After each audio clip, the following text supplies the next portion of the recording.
everybody. What's up, man? Hold the truth hostage. Where if the truth was so important, we wouldn't negotiate with lies. We would hold the truth hostage. Now, I think it's very important to touch up on this subject.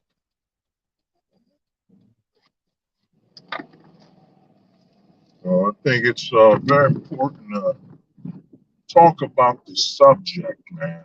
You know, and I think this subject matter is overdue. You know, and I think this subject matter further proves my reason why more men need to be detached, and that that full time ghosting is the solution.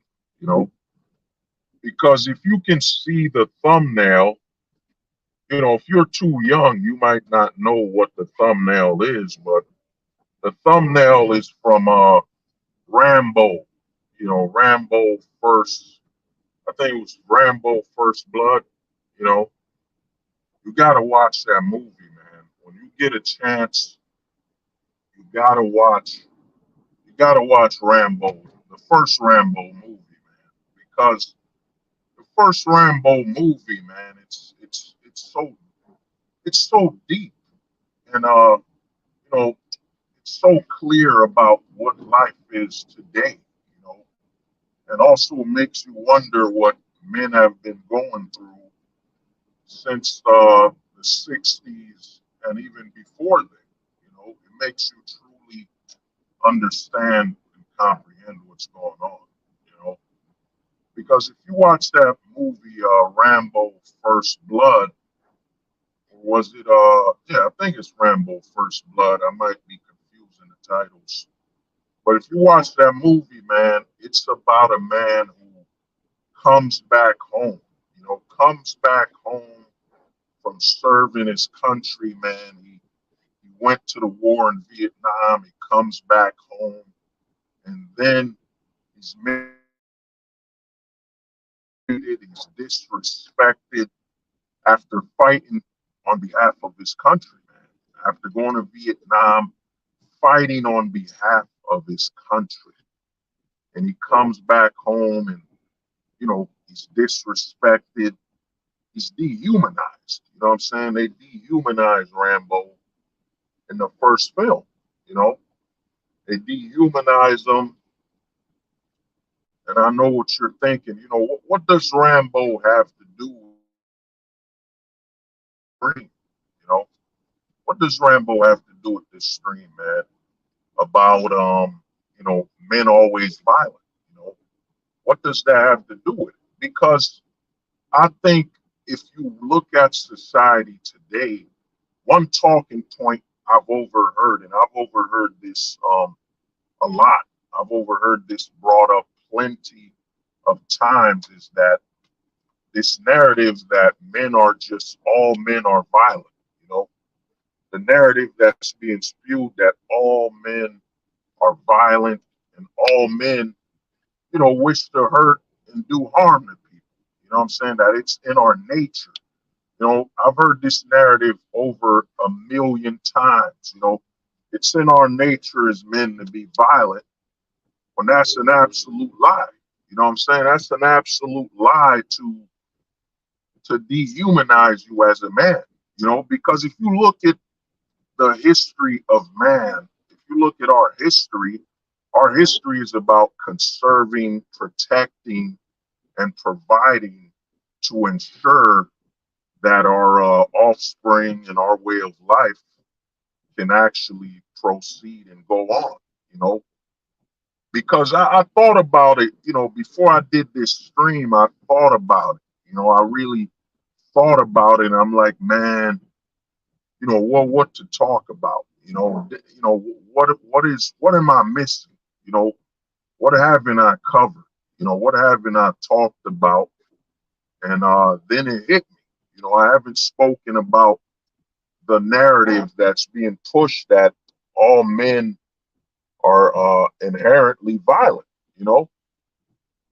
I mean, I am to the point that oh, my homie Connor was good, man. I'm on the road, bro.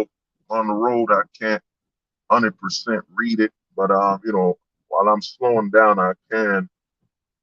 Oh, yeah, yeah. Oh, yeah. All the news, yeah. I mean, if you look at the news, if you look at everything, this narrative is constantly been pushed out that all men are violent. We wake up with violence on our mind. You know, that's the narrative that's been pushed. And a lot of people, it started to linger in my mind, and I started to think, why? Why must they constantly say and put out in the world that all men are violent and that it's in our nature to be violent? You know, when even most men I've met, you know what I'm saying, most people wake up, most men don't wake up with this inherent urge to do harm, you know. But I think this narrative is put out there to justify harming men. You know, it's to justify doing harm because before you do harm to someone, you must dehumanize them. You know what I'm saying? You must remove the humanity from them.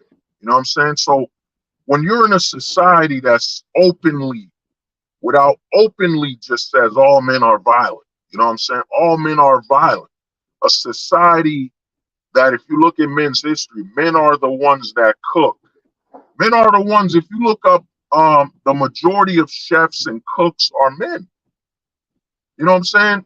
What act of violence does cooking have to do with the fact that the majority of men that have passed away, that have died, plenty of those men were just cooks, men just looking to cook something, eat something new. You know, R.I.P. You remember Steve Irwin from Steve Irwin, the crocodile hunter, man. You know, all he did, his most excitement in life was interacting with animals and sharing his interaction with animals. You know what I'm saying?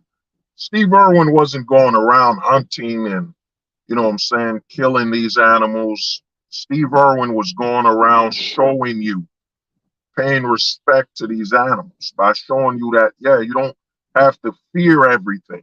You could go interact. You could still interact with nature and still respect it, you know? And I think this narrative that's put out that all men are violent is to dehumanize us, and it's full blown. It's hypocrisy at a level I can't even describe. You know, I don't know the word for this level of hypocrisy. That the men who literally built society, men that spent their time venturing, mapping out a country, you know what I'm saying, finding a philosophy. There are men that have died just seeking out philosophy. You know what I'm saying? There are men that have died seeking out philosophy. There are men that have died just trying to build new technology to better life and better the situation for their fellow man. You know what I'm saying? For their fellow man. Now I know what you're thinking. Why do you say for your fellow man? Because that's the natural weight of things. You know what I'm saying? If what you do isn't good for your fellow man, then how can you ensure that your children will have a good life? You know what I'm saying? How can you ensure that your future children can have a better life if what you're doing isn't for the interest and the quality of life of your fellow man? You know? So the narrative now I want to tell you why this narrative is so harmful and so dangerous. And this is why I think more men are detaching themselves. This is why I think this full-time ghost, you know, taking a Casper pill, it's basically the only choice, man. It's the only choice because how can you attach yourself to a society that deems all men are violent? You know, all men are dangerous, you know, because if you look at it and you know, when you get a chance, please, if you haven't watched that movie, man, watch the movie Rambo. First Blood, man. There's a scene in that movie that to this day, man, it's gonna touch you, man. It's gonna make you just wonder about what men are going through that have served their country. Because when they put this narrative out that all men are violent, if all men were so violent, wouldn't it be normal to us to see other men just be violent out of nowhere, just harm and hurt people? Wouldn't that be a normal thing to us? When in truth it isn't.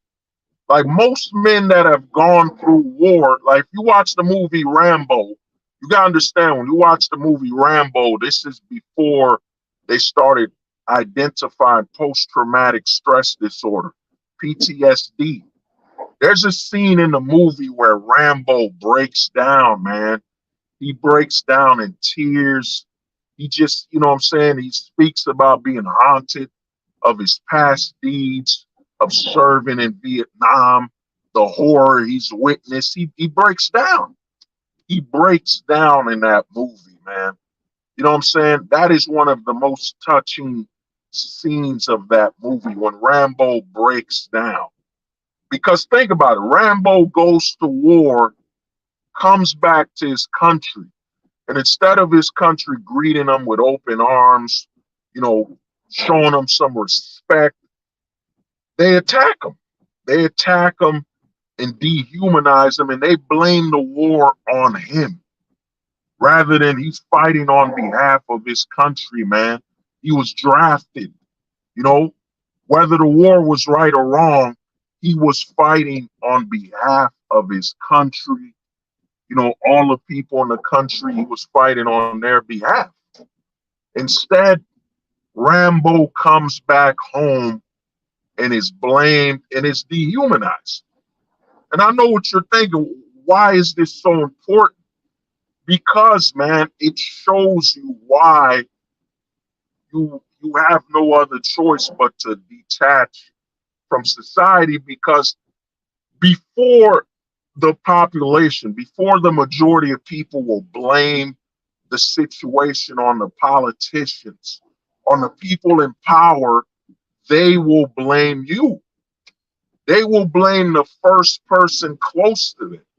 They're not gonna blame the politicians that started or created the war, and they're not gonna take accountability for keeping these people in power and keeping them in office. No, it's the soldiers' fault. You know what I'm saying? It's that soldier's fault. It's not the fault of the politicians, the political party, the people running the country. Nope. It's the fault of that individual man. You know what I'm saying? That man who just came back home, who survived, sure. That man survived the war and came back as a body. But the man who left died. You know what I'm saying? I got some homies, I got some family that were in the military, you know, and they'll tell you that, you know what I'm saying, once they serve, you know what I'm saying, the preparation aspect, they're still who they are. You know what I'm saying? You're still preparing for the war, you know, you're doing all this stuff, but once you've gone into the battlefield and you've done what you had to do over there, you know what I'm saying? Who you were is completely dead, man. Who you were before serving in the war is dead. You know what I'm saying? That person is gone. You know what I'm saying? So you come back, because think about it. You're training to get prepared for the war, as in you're training to abandon being a civilian. You know what I'm saying? So before you go to war, you're preparing, you're acquiring skills that will remove you of your civility, being a civilian. You know what I'm saying? Then now after the war, you have to now train. You have to now retrain to go into society. You know what I'm saying? You have to regain your citizenship and becoming a civilian. You got to regain being a civilian after serving in the war. So you got to reacquire the skills you gave up to become a soldier. You know what I'm saying? And come back home trying to learn. You're trying to learn how to be a person again. You know, trying to learn not to just be prepared to take a life, follow orders. You're trying to regain and relearn what you gave up to be a soldier, you know? And when I look about this narrative, man, I'm like, I got to speak on it, because I don't think many men, this is why I say, this Casper pill is, it's completely, it's its own thing. It's evolved. You know what I'm saying? I wouldn't arrive to the Casper pill without the, Ali, what's good? What up, man? What's good, bro? You know what I'm saying? What's good? I wouldn't arrive to this point without the Casper pill, but you gotta understand, man, this is what's going on. You're in a country now where they've dehumanized you openly. It's openly said that men are just violent. You know what I'm saying? It's openly said that men are violent. Oh, Kalalo, what's good, man? What's up, bro? I'm on the road. It's just openly said that men are violent and men want to hurt and men want to, do very violent things, man. You know? Oh, nah, dude, I'm coming out of work, bro. You know what I'm saying? Coming out of work, I'm like, let me do a stream. Silent watch. What's good? Yeah, so the narrative that's put out there, man, it's put out there that you're in a society where they just openly keep saying men are just violent. And they choose to ignore all of the positive things that men have and continue to do. You know what I'm saying? If you look up the history of men, you'll find out that a lot of men have died from just eating different things, just eating different things, trying to find out what they can and can't eat. And they have died. Then their fellow man has looked and said, you know what, that's not edible, man. That's not edible. And the narrative that they keep openly putting that all men are violent, all men just wake up and want to do harm. And the reason I say this is so destructive is that you got to look at men that suffer from post-traumatic stress disorder. You know what I'm saying? You gotta look at men that were gang members. Men that were gang members, men that have fought in wars, and you look at what violence does to them. You see that violence deteriorates their humanity. You know what I'm saying? That violence, if violence was so natural to us men, then why would we have post-traumatic stress disorder? Why would men leave the battlefield and not be able to be normal, not be able to just come back home and be normal, not having nightmares, not nightmares of what they've done, what they've seen. If violence was so natural to us men, you know what I'm saying? If violence was so natural, then why would there be mental illnesses or mental breaking, the breaking points of a man's mind? You know what I'm saying? Why would there be such a thing if violence was so natural? You know what I'm saying?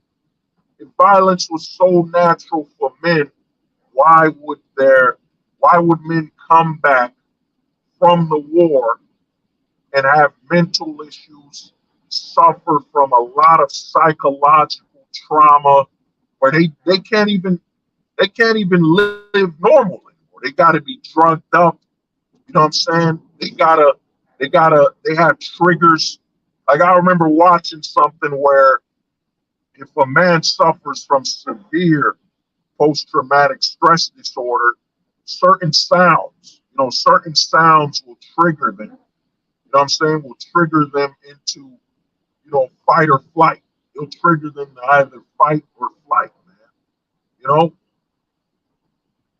and if you look at it, you got to open your eyes. If you open your eyes and see that, man, I'm in a society that openly claims that just me being born a man makes me prone in seeking out violence. You know what I'm saying?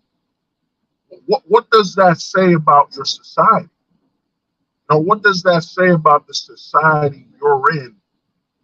And what does that say about you if you want to be attached, you want to identify with the society? You know what I'm saying? What does that say about your mental being, your psychology, your psychological well being that this is what you want to identify with? You know? You know what I'm saying? So what does that say? You know? That's why I say a lot of men, man, a lot of men, especially now, are separating themselves. Yo, JP, what's good, man? What's up, brother? What's good? You know what I'm saying? I might open up the stream and see what's going on with you, man. If you can hop on, if anybody can hop on, I'll open it up soon. This won't be a long stream because I gotta handle some things. But the thing I'm saying is, man, what does it say, man? I think a lot of men, man, a lot of men are psychologically removing themselves from this society. And the thing is, if these men can't remove themselves and become detached from the society, they psychologically break down. You got to ask yourself, how come? Now we all know it's the marital issue. We know the marital rate plays a lot of it. You know what I'm saying? Instead of giving money, yeah. Oh yeah, Xylo Watch, man. I'm on the road, so I can't read it all. But in fact, I'm gonna open it up. Let me see if I can open up the stream. Give me a second. Give me a minute. Open it up a little. God damn. Yeah. So I'll open up the stream in a couple minutes. But the thing is, man, you got to look at today's society and ask yourself, how come so many men are deleting themselves? How come so many men are unaliving themselves? You know what I'm saying? Unaliving themselves. Because the society that they're living in is claiming they're so much of a poison. You know what I'm saying? You got one hand telling you men, oh man, all men are toxic. Then you got another side telling you all men are just waking up violent, just waking up seeking violence, just waking up to hurt other people. It's deteriorating. And just think about it that you get this message put on you every day.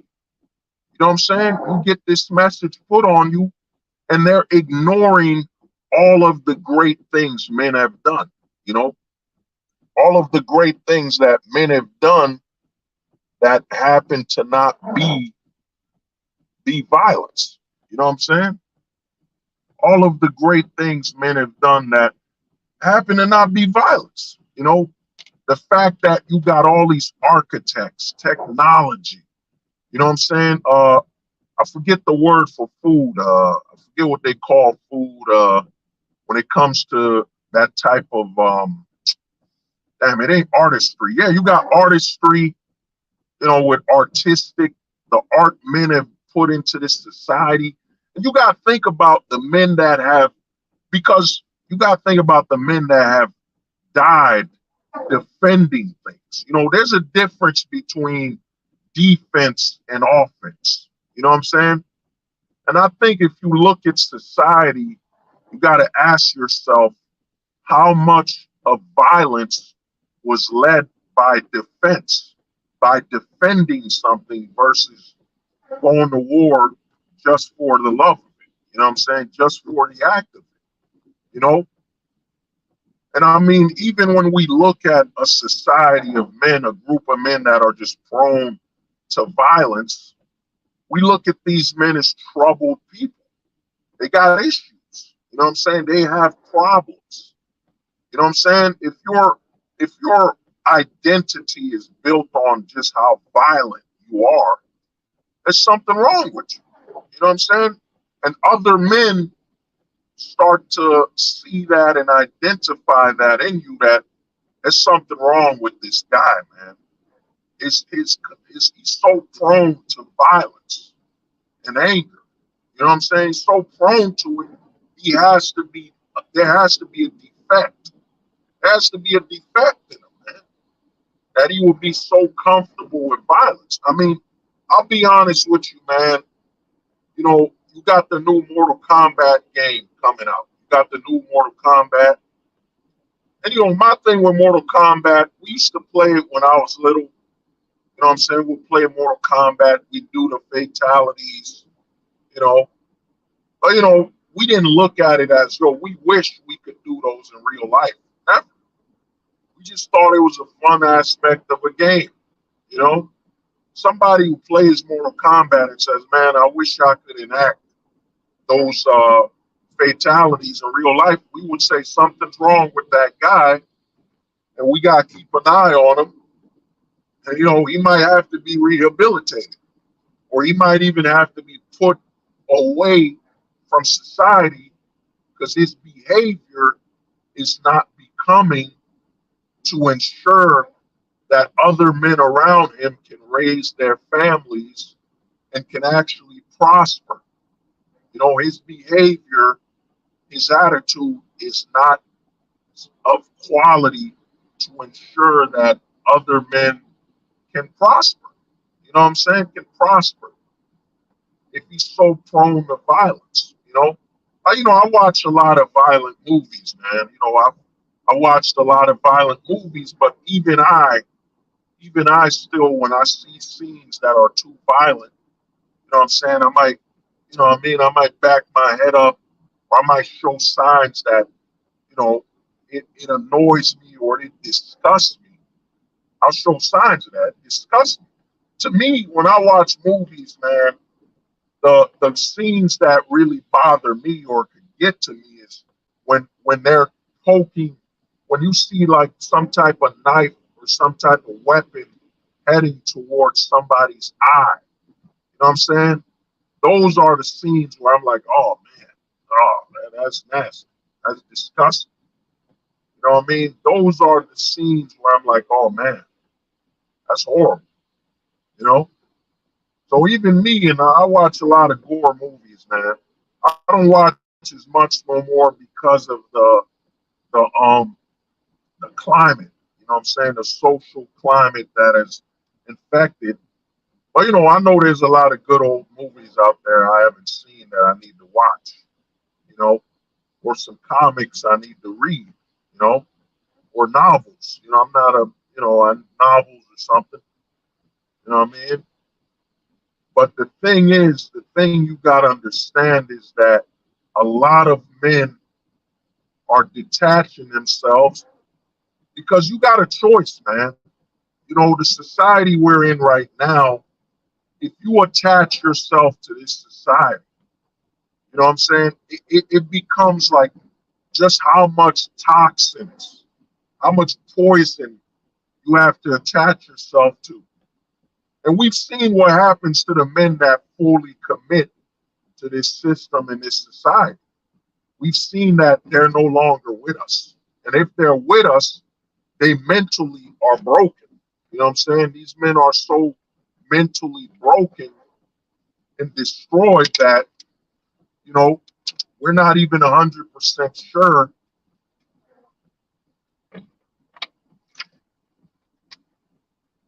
We're not even 100% sure they're mentally qualified to operate and be left alone. You know, because you got to look at the root of this system, man. We're in a society where It's been destabilized by virtue of destabilizing the role the father has.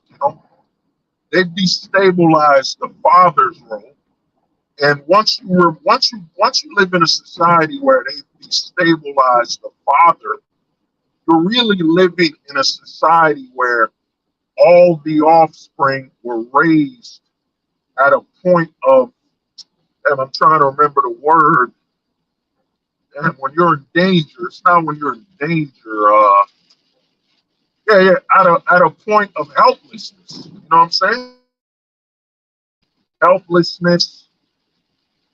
That's the society you're in. That's why a lot of the children, a lot of the boys and girls growing up are just not mentally well. They don't know what it's like to exist in a stable environment. An environment where they had a father, they had a mother. They don't know. They're all raised from a point of destabilization, of being destabilized. And there's the word vulnerable. Vulnerable. That's the word I was looking for. Vulnerable. You know what I'm saying? If you look at it now, they put up the number that, in the black community, and the number might have changed. They say in the black community, there's an 80% rate of single motherhood. In the white community, I think it's a 50%, or it might be 40 to 60% single motherhood. Single motherhood. Now, a lot of men, when they zone into that, they just hear single motherhood. A lot of these men just hear, "Oh, the single mothers, man." Is that what you're talking about, single motherhood? No, man. That's not the true point you gotta listen to. When you hear the single motherhood rate, you gotta think about vulnerability. It's really the vulnerability rate. It's the rate of vulnerability. You know what I'm saying?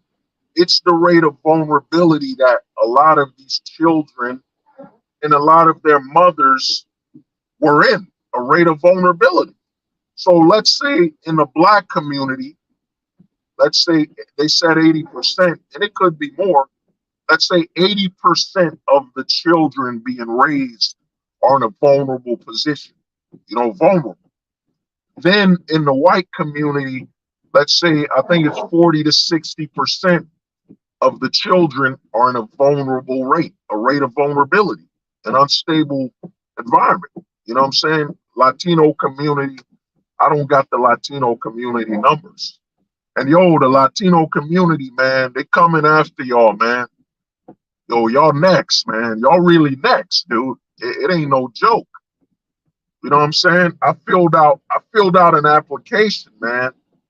I filled out an application, and it literally, when I filled out this application, man, it literally told me that, yup, the Latino community, y'all next, man. They got their eyes on y'all next, man, for real. Because when I filled out this application, the application asks, are you black? Are you Asian, other, unknown, or are you Caucasian slash Latino? Caucasian slash Latino. You know what I'm saying? So they're now coming, and they've been coming for the Latino community. You know what I'm saying? I know a guy who writes books and claims to be the number one Hispanic author or whatever, even though it's a lie. You know what I'm saying? I know a guy that does that. But they've been confusing Latino and Caucasian, Latino and European for quite some time now. In the 90s, they didn't do that. In the 90s, it was, it's the Latinos, it's the blacks, it's the Caucasians. Now they're merging Latino with Caucasian because they're now trying to say, well, whatever problem is going on, it's not your problem, Latino people, because we identify you with the Caucasian community. So they're now trying to dissect the Latino community's identity as well, so they can have the Latino community benefit their voting numbers. You know what I'm saying? Their voting numbers. So the government does that. You know what I'm saying? The government has played that card with the blacks.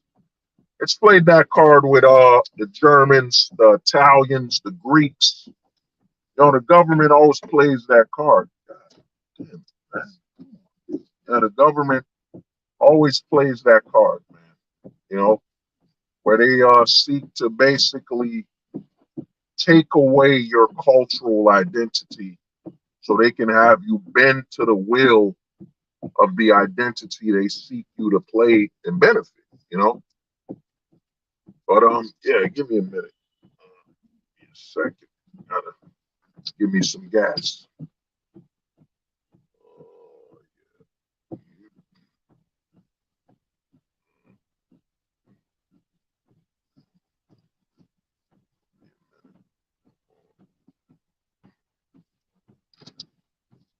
Oh, I mean,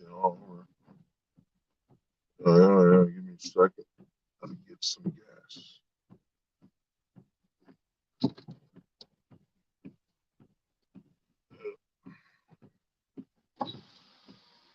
Hey, how you doing, sir? Let me get I think I'll get a 20 super. Yeah, you know what I mean? So, yeah, give me a minute.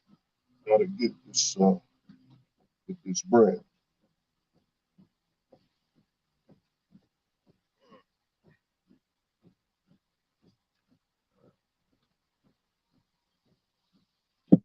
So the thing is, man, you gotta understand, man. A lot of men are, to get back on a talking point. A lot of men are detaching themselves, man.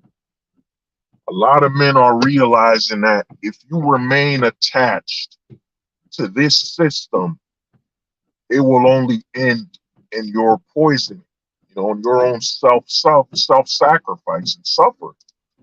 You gotta look at it, man. I don't like bringing them up, but you know, because kind of triggers some emotion. You got what was my man, Jason Frank? The White Ranger.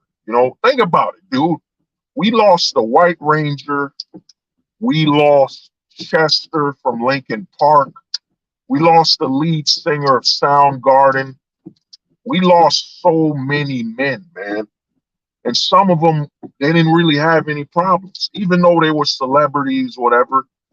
You know what I'm saying? They were celebs, but a lot of these men, you might not remember any issues. The only issue I remember with Tommy, you know what I'm saying, David, the Frank, Jason David Frank, was I think he almost got in a fight with Jean-Claude Van Damme. He started getting all these tattoos. You know what I'm saying? His taste in women started getting funky. Thank you, brother. You know what I'm saying? His taste in women started getting funky, man. And you look at somebody like Tommy, and you're like, man, we lost so many men, man. We lost so many men to deletion, to self-deletion, man. So many men have deleted themselves. And it's remaining attached to the system, man. A system that deems you toxic masculinity. You know, that's why I say, man, this ghosting, men going full time ghost, it's inevitable. You know what I'm saying? It's inevitable, man. Because what other choice do you have? You know, what other choice do you have when your society is telling you we don't want you? You know what I'm saying? The whole structure. For example, in the manosphere, you have this whole high value man scam. You know what I'm saying? This high value man scam. And I've spoken about this. I think I did a video on it over 2 years ago called High Value Man, High Value Target. Spoke about it years ago. where you have this narrative that's being pushed that you as a man can be high value. You know what I'm saying? You can be high valued in a system that deems you just being born a man is a problem. You know what I'm saying? It's a problem. You know what I mean? It's a problem. You know? So I think a lot of men are, be it, and I, as I've said with this, when I first founded the Casper pill, you know, I think a lot of men are arriving at a conscious and subconscious point where they're detaching. They're completely detaching to the ideals of society. And a lot of the men doing it just don't know. They don't know what to call it. You know, they don't know. They just wake up, man. Let me see what the homie Kalala, man, because I'm on the road. You know what I'm saying? A lot of these men wake up, man, and they just don't know, man. They don't know what it is. You know, I've spoken to a lot of guys, man. You could join the Discord where some of the homies just told me, like, yo, man, I woke up one day. Some of the homies will say, yo, I woke up, man, and I just don't want to be a part of nothing, man. I don't want to be a part of nothing that's going on, man. I don't want to be a part of nothing that's going on in the mainstream society. I don't want to be a part of it at all. You know, not only doesn't it appeal to me, it doesn't, because I've been telling guys, God damn, man, this light, there's a light on the road, man, flickering. But yeah, you know, I think a lot of men, bro, a lot of men wake up and just arrive at that moment where they're like, yo, I don't want to be attached. I don't want to be a part of nothing, man. And a lot of men start asking themselves, man, but I don't feel depressed, you know, I don't feel depressed. I don't feel sad. I just don't want to be attached to anything, you know. I don't want to be a part of the mainstream narrative at all, you know. I don't see any value in it at all, you know. And I'm calm, you know. Men, when men arrive at that moment, you know what I mean, that full-time ghost, when you start seeking detachment, you're like, you know what, man, I don't, you know, I don't feel depressed, you know. I don't know what's going on, man. I just don't want to be a part of nothing. You know what I'm saying? I'm trying to find what I want to be a part of, what I want to, you know, identify with, you know, what I want to basically align my life to. I don't want to be a part of nothing, you know, and I'm not depressed. I feel good, you know, and a lot of the guys that are going through this, if it's conscious or subconsciously, the men start saying, man, is there something wrong with me that I don't want to align myself to anything, you know, where I'm at? And I feel good. You know what I'm saying? I feel free. It's like the further I step away, the better I get, man. It's something wrong with me. You know what I'm saying? It's something wrong with me, you know? And I've seen a lot of guys arrive to this point. Now, if you tell some normal people, some people that are attached to the society, you know, people that are attached, they're going to be, oh, something's wrong with you, man. Maybe you're having a bad day. Maybe it's your job, you know. Maybe it's your career choices. Oh, maybe you're having a midlife crisis. You know, maybe you're having a midlife crisis. You know, something's wrong with you. You know, something's wrong with you because you don't want to be a part of it. You know, you don't want to be attached. You know, something has to be wrong with you. You know what I'm saying? It's not the fact that you've you've woken up where you're like, you know what, I don't want to be a part of this, man. I don't want to be a part of a society that tells me I'm inherently violent. You know, I don't want to be a part of a society that tells me I'm toxic. You know, I'm poisonous. I'm dangerous just for being a normal man. You know, like there was a politician. I forget her name. This female politician. I think she's called Cortez or whatever her name is. She said the most dangerous thing to children is a heterosexual man. The most dangerous thing to children in society right now is a heterosexual man. You know, this is a politician, man, and she's in a relationship with a heterosexual man. You know what I mean? And what a lot of guys won't understand is, yo, what do you mean she's in a heterosexual relationship? Why is she demonizing a heterosexual man? Because the truth of the matter is, if you're not in bed, if you're literally not in bed with somebody in politics, you're not in bed with them, you're a problem. You know what I'm saying? You're a problem. So when this woman said, when this female politician said the most dangerous thing is a heterosexual man, she's not lying. The reason she's not lying is that you're not the heterosexual man she's with. So if you're not with her, you're a threat. You're a danger. You know what I'm saying? And even the heterosexual man she's in a relationship with, once that man is no longer with her, guess what? He's part of the problem. He's part of the problem, man. You know what I mean? He's part of the problem. And there's a woman again. There's a woman. I think she's of Middle Eastern descent. She's of Middle Eastern descent, and she said the most dangerous, offensive man is a white man. You know what I'm saying? It's a white man. That's what she said. And guess what? She's in a relationship with a white man.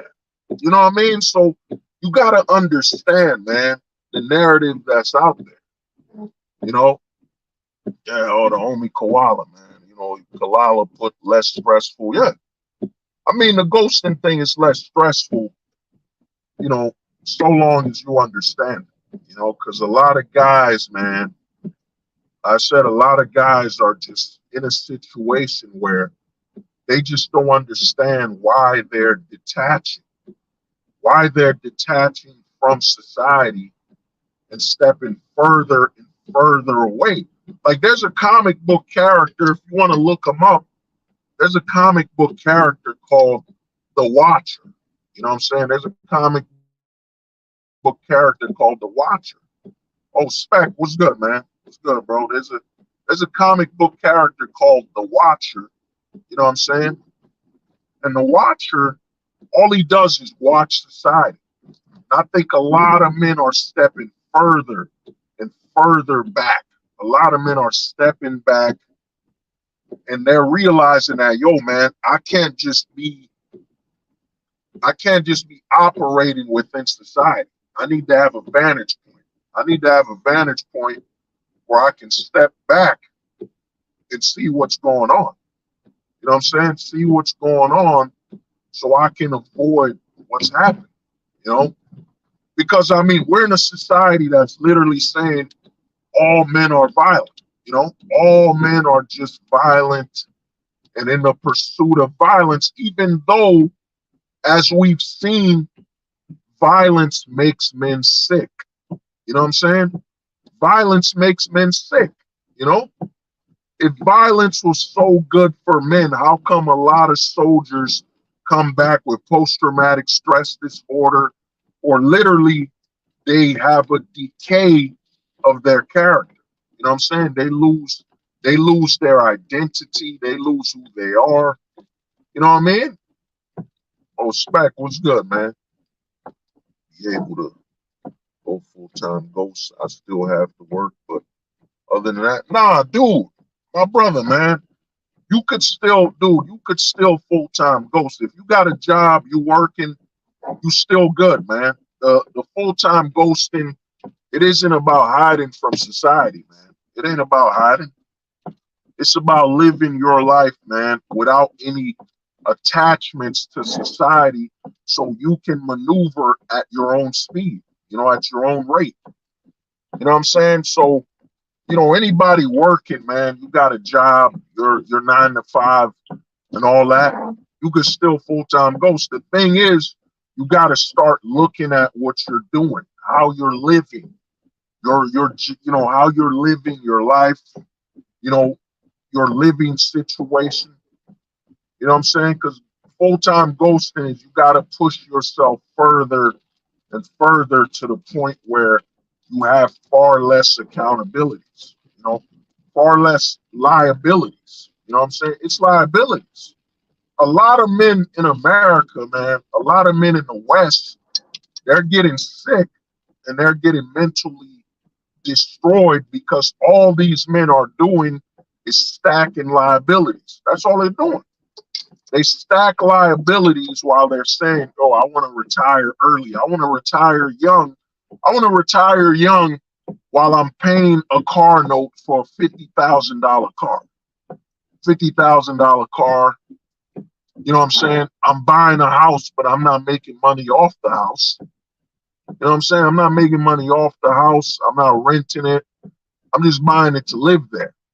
You know what I'm saying? Then I'm buying a big room, big rent when I don't ever plan to have children. You know what I'm saying? You don't plan.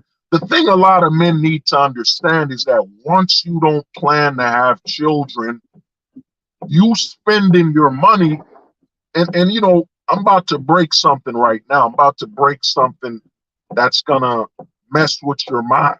It's gonna mess with your mind right now. You know what I'm saying? I'm going to break a sacred word that some man in the manosphere calls his channel Better Bachelor. You know what I'm saying? Better Bachelor calls his channel Better Bachelor while he's telling men to get a vasectomy because he can't stand not being able to succeed at simping. You know what I mean? But you got to understand that the word bachelor, the word bachelor, a lot of men look at the word bachelor and they think, okay, what is a bachelor? And I know what's popping up in your mind right now. You're thinking it's a guy that lives on his own, has his own house, has his own car. He has all the amenities. You know what I'm saying? He has all the amenities. You know what I'm saying? He's got a house, he's got an apartment. He's living a quote unquote bachelor life, you know? And a lot of men equate the bachelor life to freedom. They'll say, well, I don't got a girlfriend, I don't got a wife. I just live a bachelor's life. I got my own house, I got my own car and all this stuff. A lot of men will identify the bachelor lifestyle as basically succeeding. A lot of men won't look at the bachelor lifestyle as really a high level of coping. It's a high level of coping. You know what I mean? It's a very high level of coping, you know? You know what I mean? While I'm doing this stream, I tell guys, man, I'm a raw philosopher. A lot of this stuff I'm talking about right now, I never spoke about it, But I think the bachelor lifestyle is coping because you got to think about it. What's the point? What's the point of this so-called bachelor lifestyle where that man has his own huge apartment, that man has his own huge house, his own mansion? What's the point if that man isn't going to start a family? If that man isn't going to start a family, but he's still living a lifestyle that's basically, he's living a lifestyle that suggests he's going to have a family, and that man is coping. Let me see what the homie, oh man, yeah, man, yeah, open relationships is the new touching knees. Yo, Black Circle's wild, man. That man is wild. You know what I'm saying? I won't say nothing, but man, I heard through the grapevine, I heard Just to switch subjects a little, I heard somebody went overseas, man. I heard somebody went overseas, and I heard that they're in an open relationship. They're in an open relationship, and they're overseas. You know what I'm saying? That's what I heard. I heard that somebody went overseas. He went overseas, man, and he's, cause I was chopping it up with one of the homies. We were talking, and I think we gotta start saying, man, I know we talk about simping a lot. We bring up simping a lot. You know what I'm saying? We've been talking in the Discord for a while about, what I'm saying, about simps with passports. You know what I mean? We've been talking about that for a while. Simps with passports, but we got to be honest, man. There's another type of man with a passport as well, man. We got to understand that. You know what I mean? Cucks got passports too, man. Guys be cucking overseas, man. You know what I mean? Guys be cucking overseas, dog. Overseas cucking, man. Passport cucking, man. It's a thing. It's a thing where, guys will fly overseas to experience the cucking relationship they could not have domestically. You know what I mean? There's a lot of guys taking, there's a lot of guys taking the cuck pill. You know, a lot of guys are asking, well, hold the truth hostage. What is the cucking pill?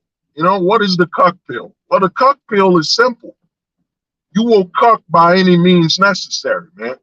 You know what I'm saying? If that means taking a flight to cuck, you'll do it.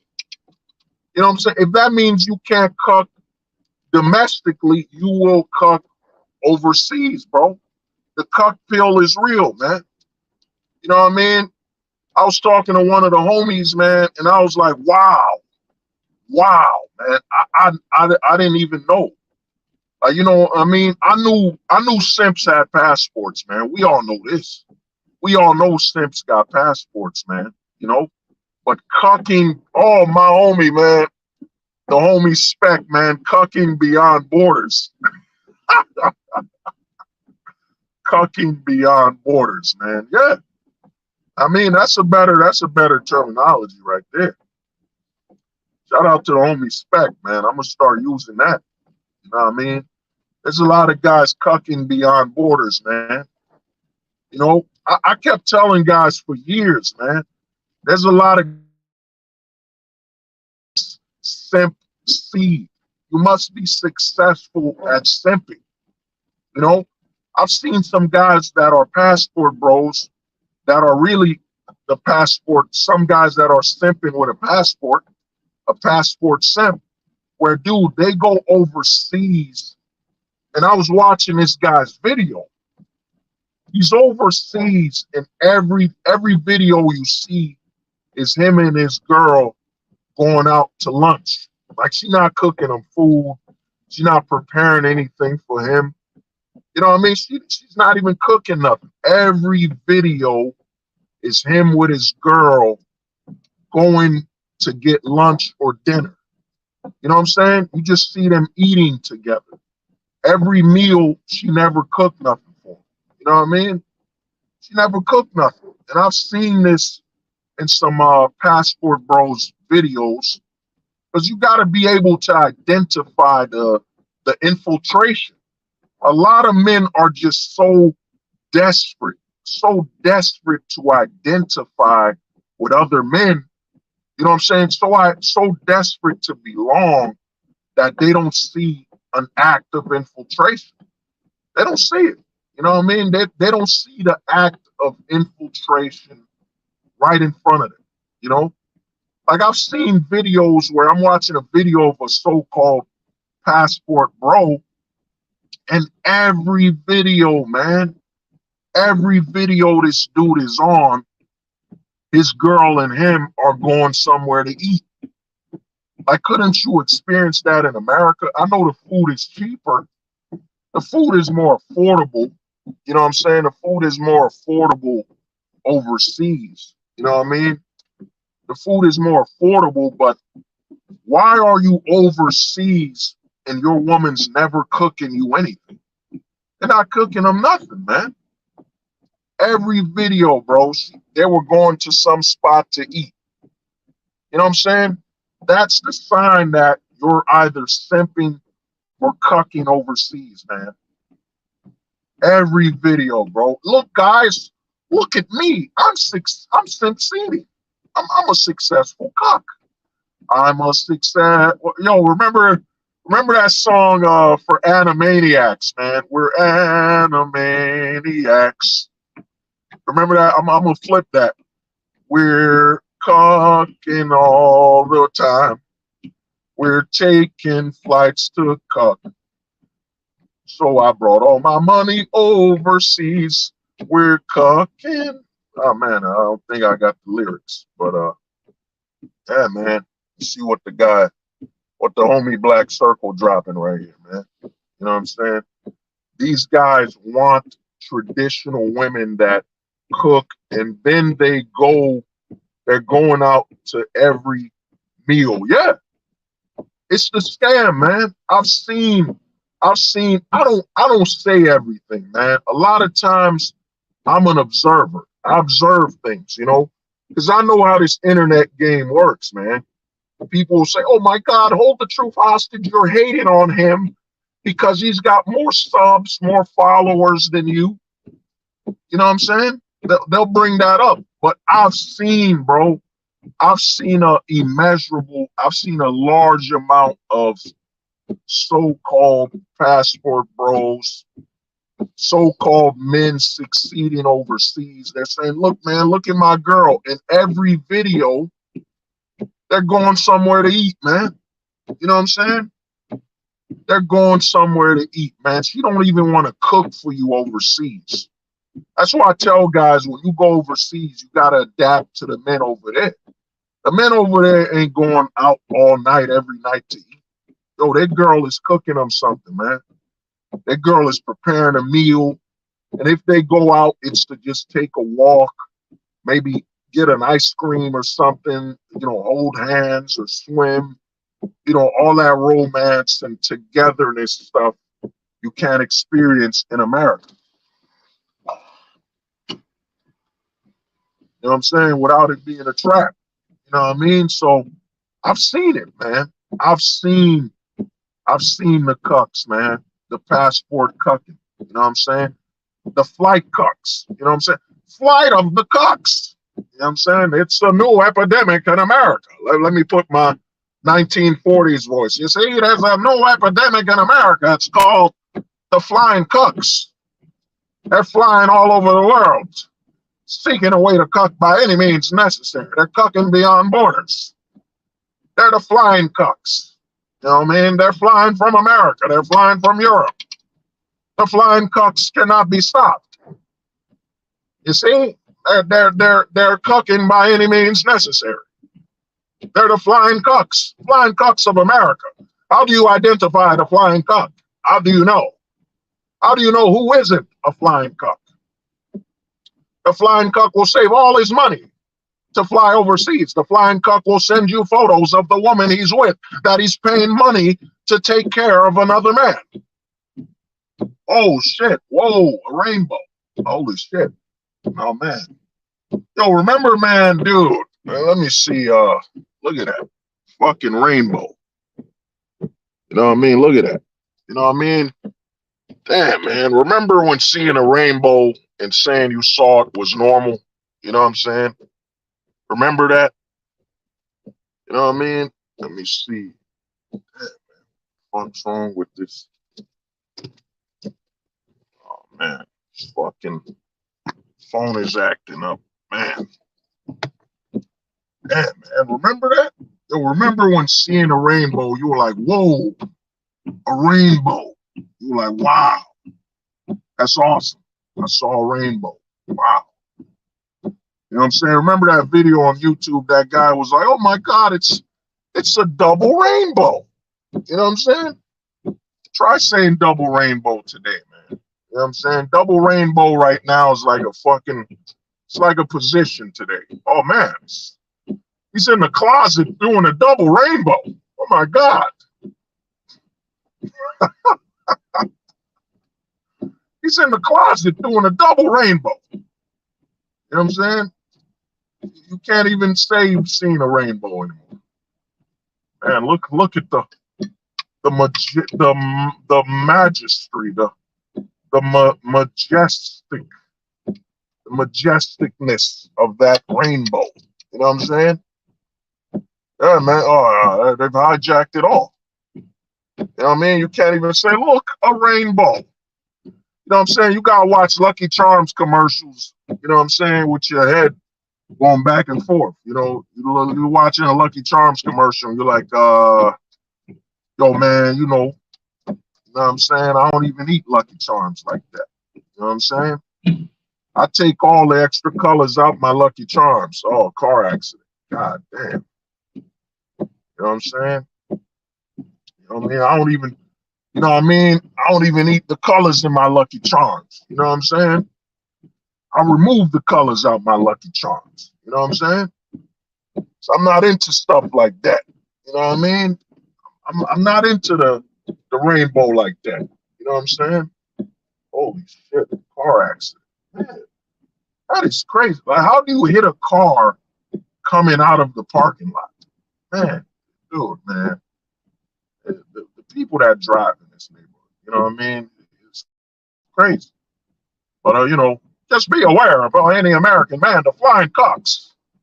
They've got they're like the flying ducks. The flying cocks. Yeah, my bad, OG. My bad, brother. My bad, man. Yeah, be aware of the flying cocks.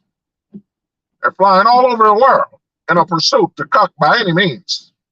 They're seeking to succeed at cucking. The flying cucks. You know what I'm saying? The flying cucks of America. You know what I'm saying? So you want to be a flying cuck. Get a passport. You know what I'm saying? Get a passport and make sure the woman you're with knows that you're bringing all your American values to her country. You're bringing all your cucking to her native land. You know what I'm saying? That is a flying cuck. Where is this shit, man? Park this fucking car. Oh, yeah, we're parked. Oh, man. It's crazy.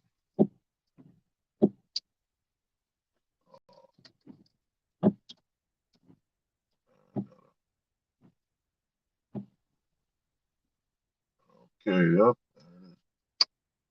The flying cucks, man. You know what I'm saying? The Cuck Airlines, as the homie said. The Cuck Airlines, you know, don't miss out your flight. The flying cucks of America. You know what I'm saying? Seeking a woman by any means necessary, a woman that will accept you. Just remember, once you land ashore, you let her know that you're not even ready to sleep with her. You wanna know just ahead of schedule the man she's with overseas. Remember, you're a cuck by all means necessary. The flying cucks. You know what I'm saying? It's damn, man. Fix this fucking oh man. God damn it. Nope. Give me a second. This charger wire is broken. You know what I mean? So to me, man. Oh yeah, she let me cry on her shoulders. Oh yeah, man. I mean, the thing is this, man. Guys gotta know, man. You know, if you can't succeed at cucking in America, you gotta fly overseas where it's cheaper to cuck, you know. You're gonna fly overseas where it's cheaper to simp. You gotta understand, man. A lot of guys in the manosphere just look at the positives. They don't look at the negative. You know what I mean? They don't look at the negative opportunity, you know. Crazy how quick black pill knowledge evaporates. Oh man, damn, man. Kalala, man, you wilding out. You a wild man, yeah. Oh shit, look at that. Damn, man, that is damn, I see that rainbow is all over in the background. Wow. Man, that's wild. You know what I'm saying? I haven't seen I haven't seen a rainbow in years. You know? But God damn, yeah. But the thing is, man, you gotta understand, man. There are guys flying the cuck, because we gotta look at it from a cost assessment. You gotta look at it from a cost assessment. And if you look at it from a cost assessment, it's cheaper to cuck overseas than it is domestically. It's cheaper to cuck, you know? Once you start looking at things from that perspective and say, yo, man, it's cheaper to cuck, bro. You know what I'm saying? It's cheaper to cuck overseas than it is to cuck here domestically. So, there's guys flying overseas to cuck, simp. At the end of the day, the beauty of this full-time ghosting is, man, I don't really care, man. In fact, it's not about caring, When you on this full-time ghosting life, man, it's not about caring. This got nothing. When you look at what they're doing, it becomes entertainment, you know. A lot of guys will ask me, "Oh, hold the truth." I'll say, "How can you laugh at this shit, man? It's entertainment." You know what I mean? It literally has nothing to do with me. It doesn't it doesn't affect my mobility. It doesn't affect my life, man. You know what I'm saying? If you start watching the manosphere and start laughing, you start looking at certain things through the lens that this is comedy. This is humor. You know what I'm saying? Once you start looking at things as humor, everything becomes funny, man. Because as a full-time ghost, man, I don't it's not about caring for me, because caring was never an option. You know what I'm saying? Caring was never an option. You know what I mean? So if caring was never an option in a situation, you know what I mean? What emotion can I even have for the situation? You know what I mean? What can I validate? You know what I mean? Nothing. That's why I look at certain things in this space and I'm laughing, man. I'm laughing. It's got nothing to do with me, man. You know? And really, man, that's what a lot of people fear, man. A lot of people fear the man that could laugh at another man's pain, and it does nothing to him. You know what I mean? It's got nothing to do with me. You know what I mean? I can't care about something that doesn't exist. It doesn't exist for me. It's not an option. This is why the full-time ghosting, man. This is why the channel, I'm flipping it a little, I'm flipping it. You know what I mean? I'll eventually, I gotta do some more philosophy videos, whatever. I gotta wait for something on that. But the thing is, bro, we're at the point where it doesn't do nothing. You know, I expect this. You look at this society, you look at the men that are still attached. You look at them like what I'm saying, like pieces on a game board. They're pieces on a game board, man. It's like looking at toys. Oh man, my wife left me and oh, she said she don't love me anymore. And I'm looking at it. This is comedy, man. This is humor, man. You know what I mean? Oh yeah, oh the gold pill, yeah. Well, I mean, to me, anybody identifying as gold pill that's going overseas, you know, to give themselves up to cucking or simping, I got nothing to do with us. I got nothing to do with the gold pill aspiration. Just like the black pill has been infiltrated, man, the gold pill will be infiltrated. You got to understand, anything we talk about, there will be infiltration. You know, I expect some guys to start infiltrating on the full-time ghosting, you know, and I've seen it with my own eyes where guys preach it. Yeah, man, I'm out there ghosting. I'm doing this, I'm doing that. And then you see these guys crying and bitching because other men don't care and support what they're doing, man. You know what I mean? It's to be expected, man. You know, the gold pill is simple, man. I know a couple. I know you gotta understand a gold pill, man. If you truly want to know what the gold pill man is, a gold pill man never has to return here. You know what I'm saying? He does not live within a situation where you can access him, man. You know what I'm saying? You can ask him, aspect him, you know. So to me, man, it's a lot of guys will show themselves. And the great thing about this whole philosophy and identifying things is that once a guy tells you he's this, but his actions prove otherwise, you know exactly where he stands. You know, look at the homie Ojit, man. Homie Ojit is out here, man. No more pills, just critical thinking. Yeah. I mean, you know, that's the thing, bro. A lot of these guys, man, you gotta understand this. A lot of men, that's what I've been saying in the manosphere. Everybody thinks, a lot of people have called me out, said I'm a little crazy. They said something's wrong with me. You know what I mean? Let me see who's the guest. Let's see who is that. The thing. Who's that? Oh, that's Pars. Yo, Oh, Pars, who's good, man? yo, what's up, man? Bro, I wanted Yeah. to say this real quick. I can't even be like, yo, fuck these cucks completely. Oh, my bad. I didn't mean to see the F word, but you know what I'm trying to say. Like, I don't mean to say like, oh yeah, F these cucks because you know I used to be I'll take accountability, bro. I'll be the first to take accountability. When it came to love, yeah, that's where like the simping, that's where my simping like it's like it kicked in, you know. Now it's like I don't even care about going overseas for true quote unquote true love. It's more just like I'm trying to move there because I'm trying to be in a country where it's led by men so I can be a man and all that stuff. And then like the woman Mm. too, like it's where it's like, yeah, I mean women too, but I mean it's not like it's the main goal isn't true love anymore, you know, or like what else is it? Like getting married or anything like that, man. It's not that anymore.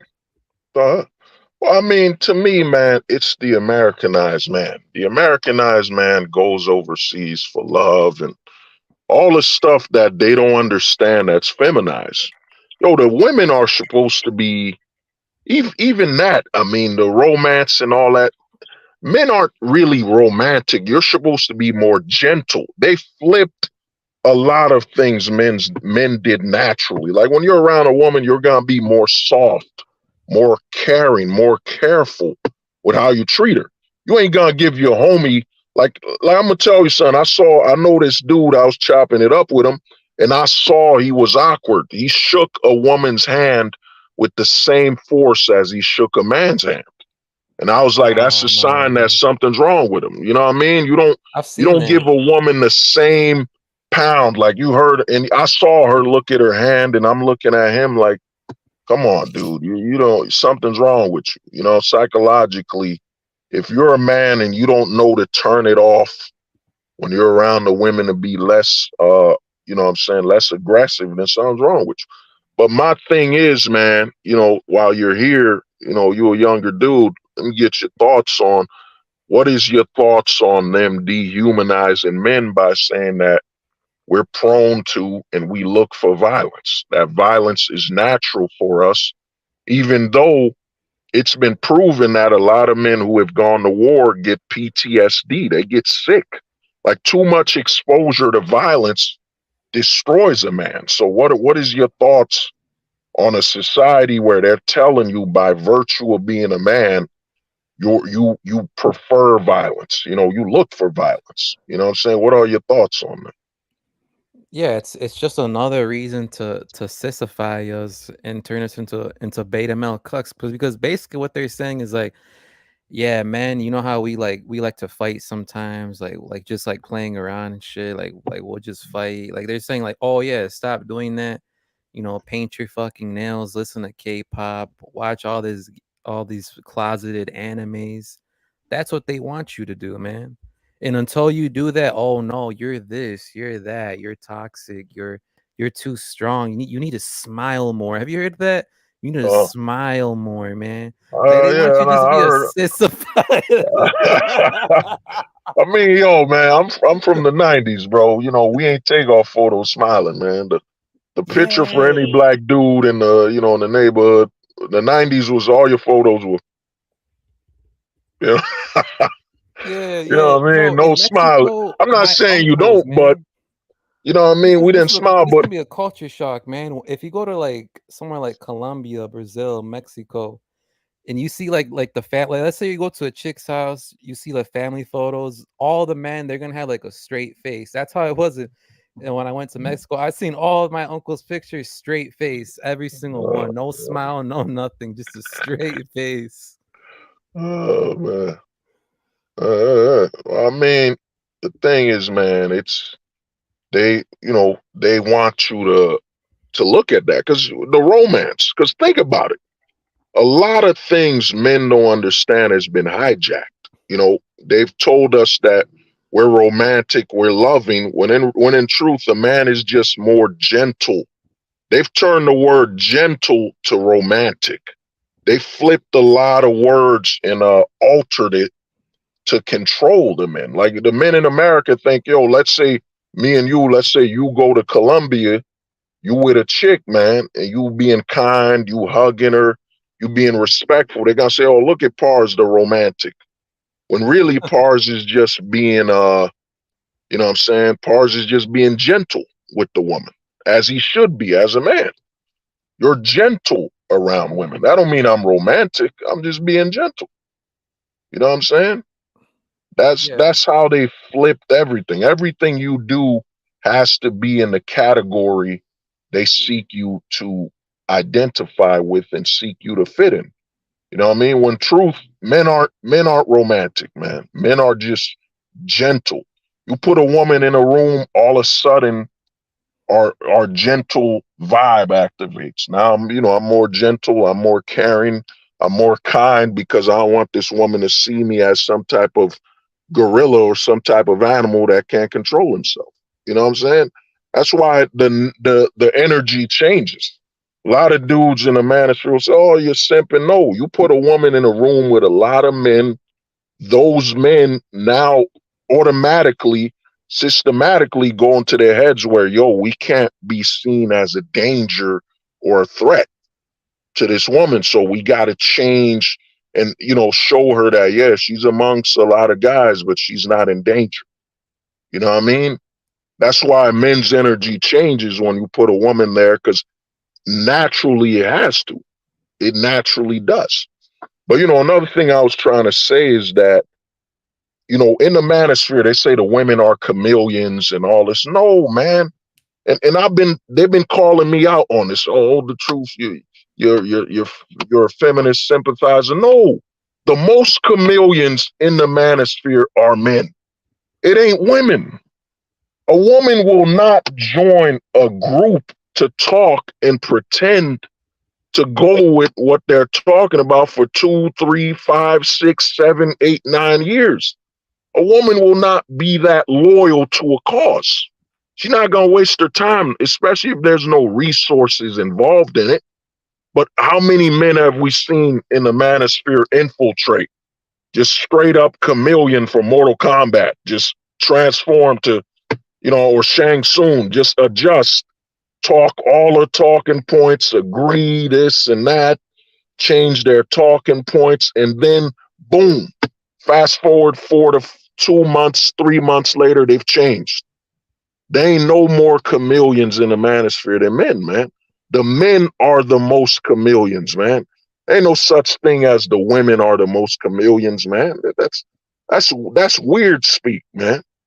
Why would women who are naturally protected, like if a woman was to hop on this stream, why would she have to agree with my talking points when She's a woman on the stream. She knows she could be honest. She could talk about whatever she wants because she automatically knows we don't want to seem like some vicious, aggressive ass men. So she could say whatever the hell she wants. Why would a woman have to be a chameleon and pretend? You know what I'm saying? That's what men do. The majority of men I've interacted with, a lot of guys in the manosphere are saying, "Oh, infiltration is on high." Duh, dude. The majority of men are chameleons, pretenders. Well, we can't use the word chameleon. I'll say Shang Tsung. There's a lot of men out here Shang Tsuning, man. You know Shang Tsung from Mortal Kombat. He could become anybody, get all your fighting moves. He could use all your techniques, man. There's a lot of Shang Tsungs in the manosphere, man. I can't use the word chameleon since, that's woman terminology. They call the women chameleons.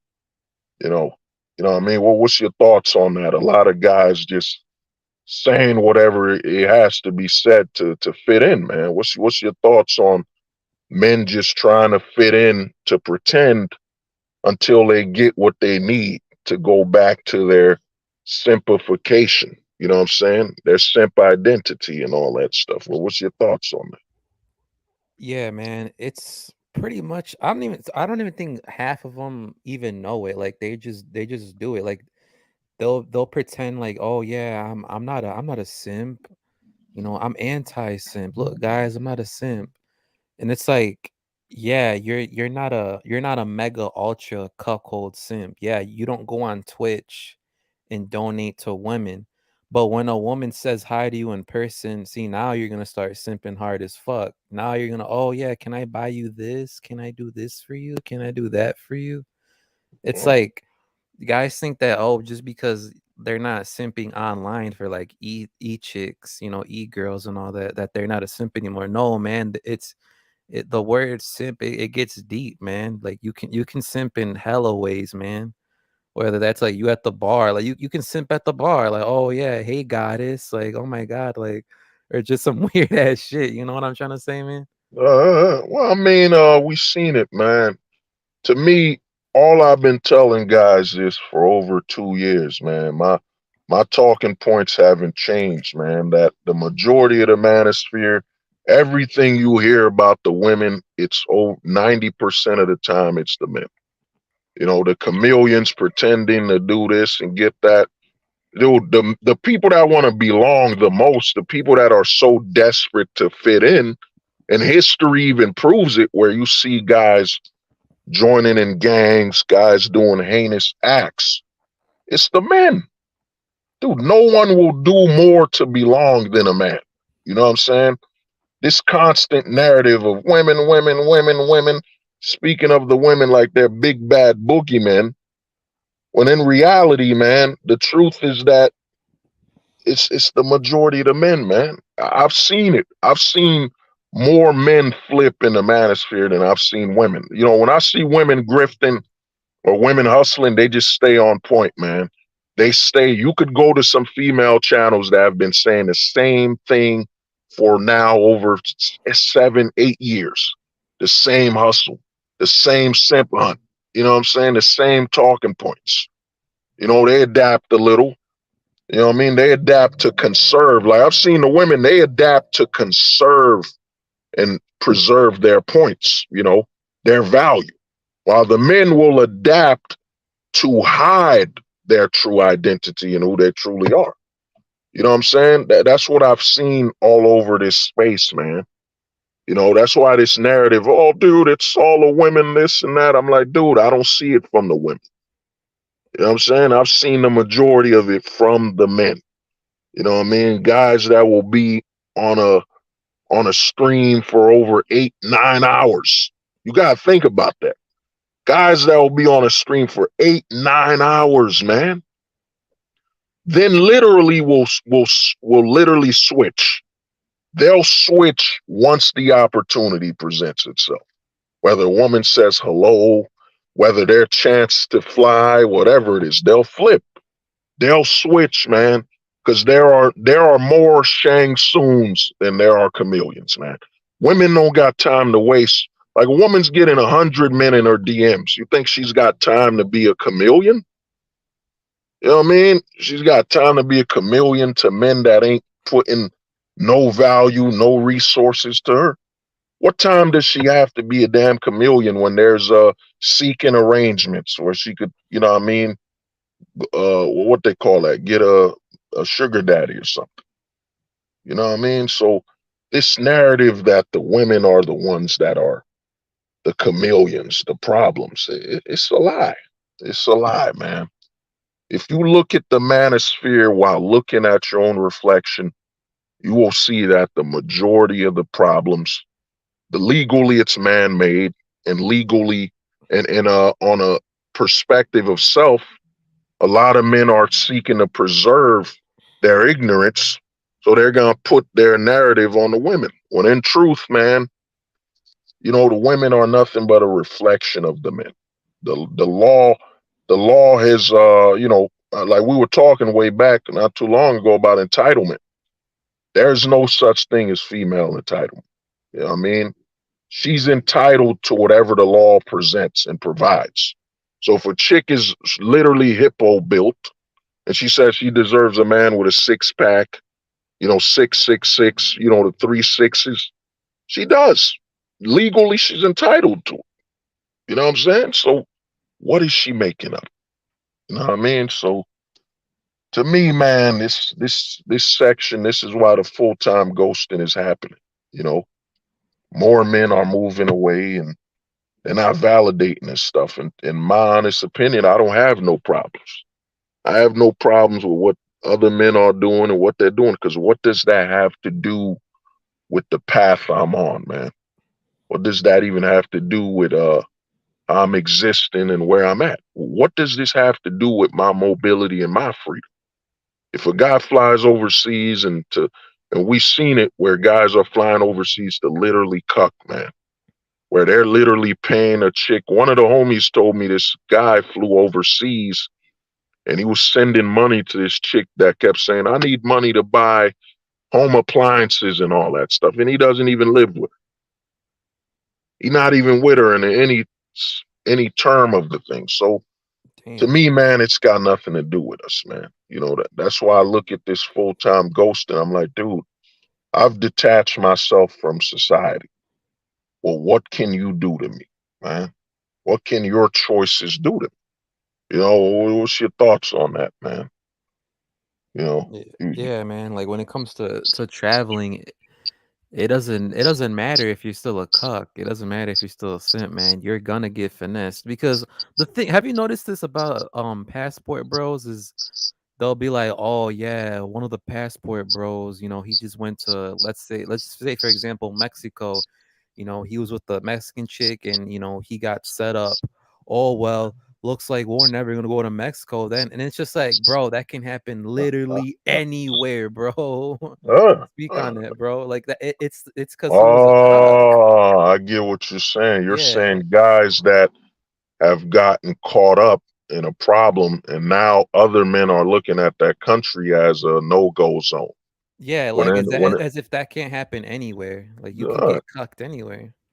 you get set up. I mean, if you're going overseas, man, this is why I tell guys, dude, your mind has to adapt to the men over there. Is that if I go overseas and my dates are on Tinder, whatever that woman does to me, I deserve.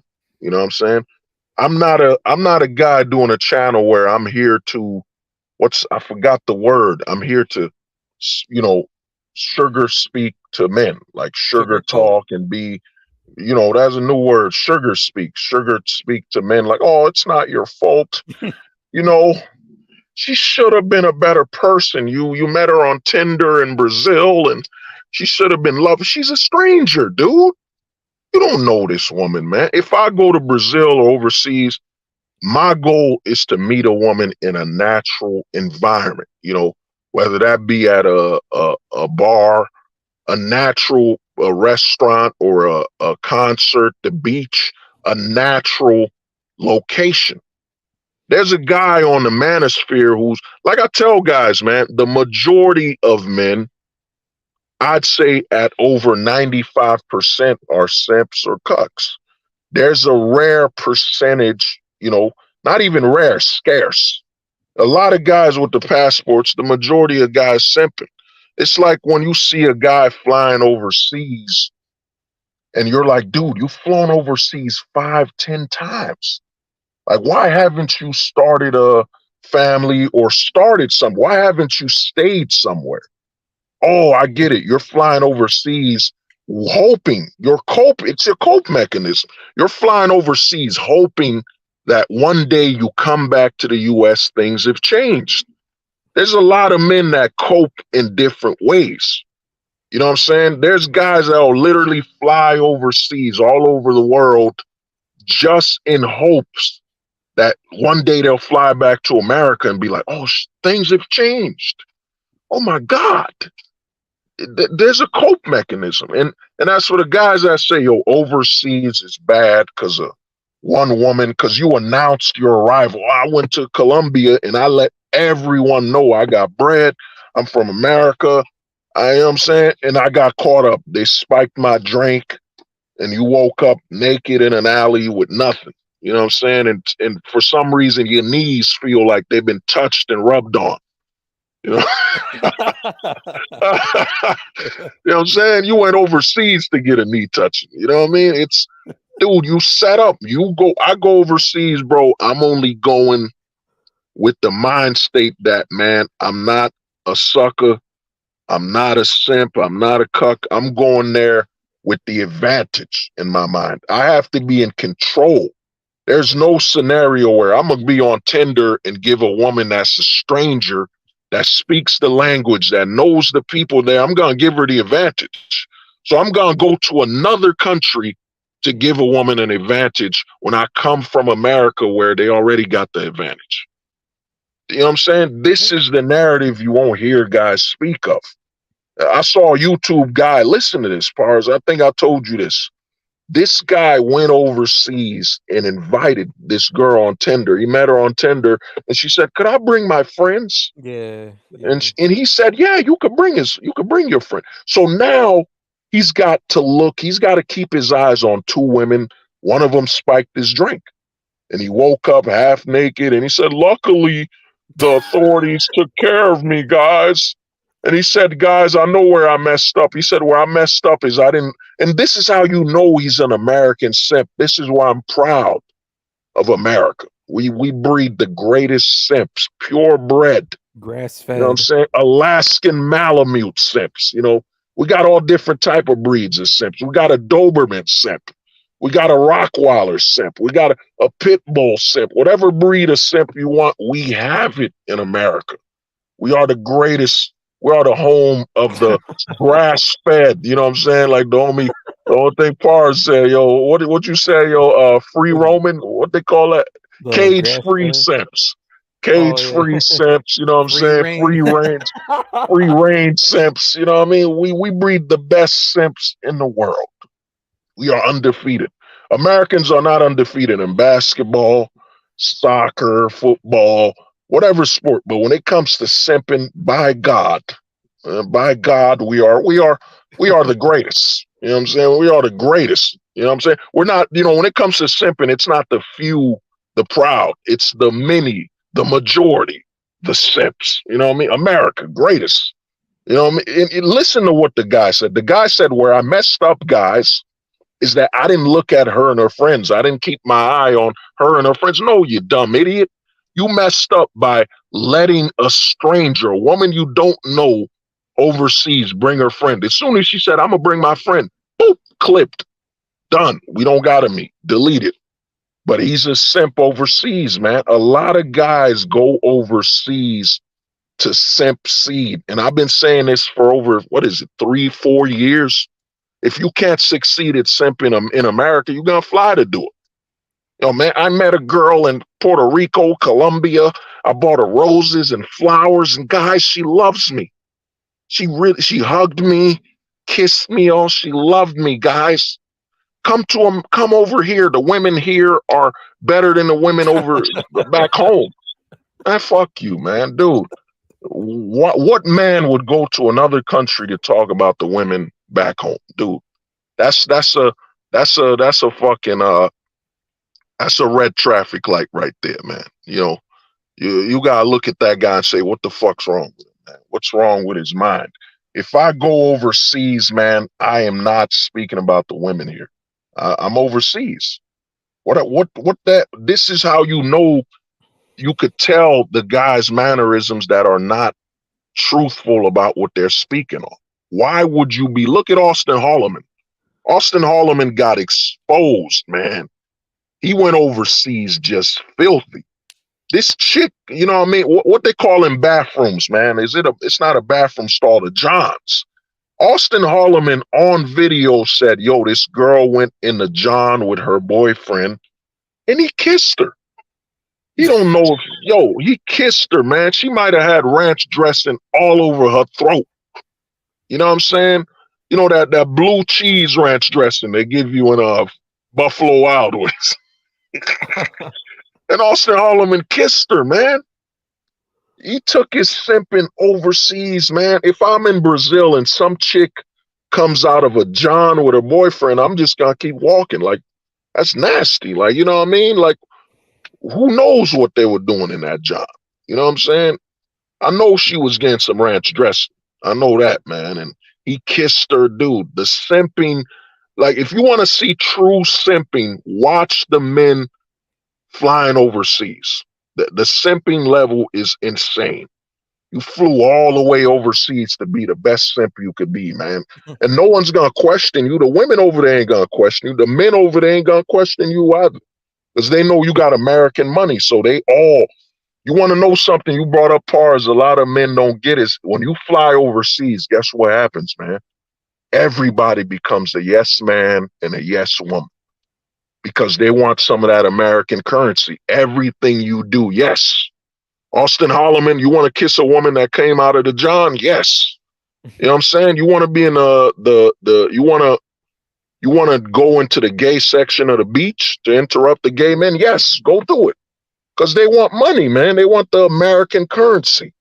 Everybody becomes a yes man overseas. You know what I'm saying? The That's why I alley-oops. tell, go on, bro. No, I was saying about that one clip you posted, the guy talking about alley-oops in Brazil. Oh, alley oops, all that. All that, man. Oh, man. You know, let me pull the clip since you said it, dude. You know what I mean? What was it? Guys like what they like, then let them guys be, bro. I'm out. Bro, Rio has so many. All right, last but not least, number 7. I know you guys probably give me some shit about number 7, but truly, I don't give a fuck. Number 7, if you go to the beach, find the gay area, sit in the gay area. I'm telling you, bro, gay dudes here in Brazil throw the best alley-oops. I be throwing oops like a motherfucker, but the gay dudes here in Brazil throw hella oops. The dudes that's the only thing about being out here. I told you it's a gay beach, so the dudes are like jaw dropping when they see me. You gonna see a couple of them on camera do it. It's funny as hell. But that's fun because as long as they homegirls see, that's as much. Nah. You see this, man? The closet, man. The closet has passports, dude. I don't know if you saw the clip. I didn't take it, but there's a YouTuber saying if gay men do not find you attractive, you're not an attractive man. This is how crazy shit has become online, man. They're saying if a gay dude doesn't find you attractive, you are not attractive to women. So they're basically saying if someone in the closet or outside the closet doesn't invite you with their eyes, if they don't invite you in the closet with their eyes, then you're not attractive to women, man. And that dude was looking like a guy in the 80s, gay dancing scene in well, you're a little young, but they used to show that, I forget what they called it, but they used to show these clubs in a disco. He looked just like freaking Andrew Tate, chest open with a button up, and you're like, dude, this whole style is closet, man. You know what I'm saying? I gotta find me. You know what I'm gonna do? I'm gonna find a clip, man. If somebody could do me a solid, find me a clip for a commercial that there's a closet sale. If I could get a clip for there's a closet sale, man, yo, it's gonna be legendary, man. You know. But yeah. Also overseas, they are anonymous, so they can simp. No, dude, that's the thing, Kalala. They're not anonymous no more. The passport bros movement, and I spoke to some true passport bros here and there, spoke to some true ones, but the passport bros has made a lot of guys that are simps no longer being anonymous with it. They're using the passport bros as a shield. Hey guys, I'm overseas, man. Look at this chick. We're going to dinner. It's cheap.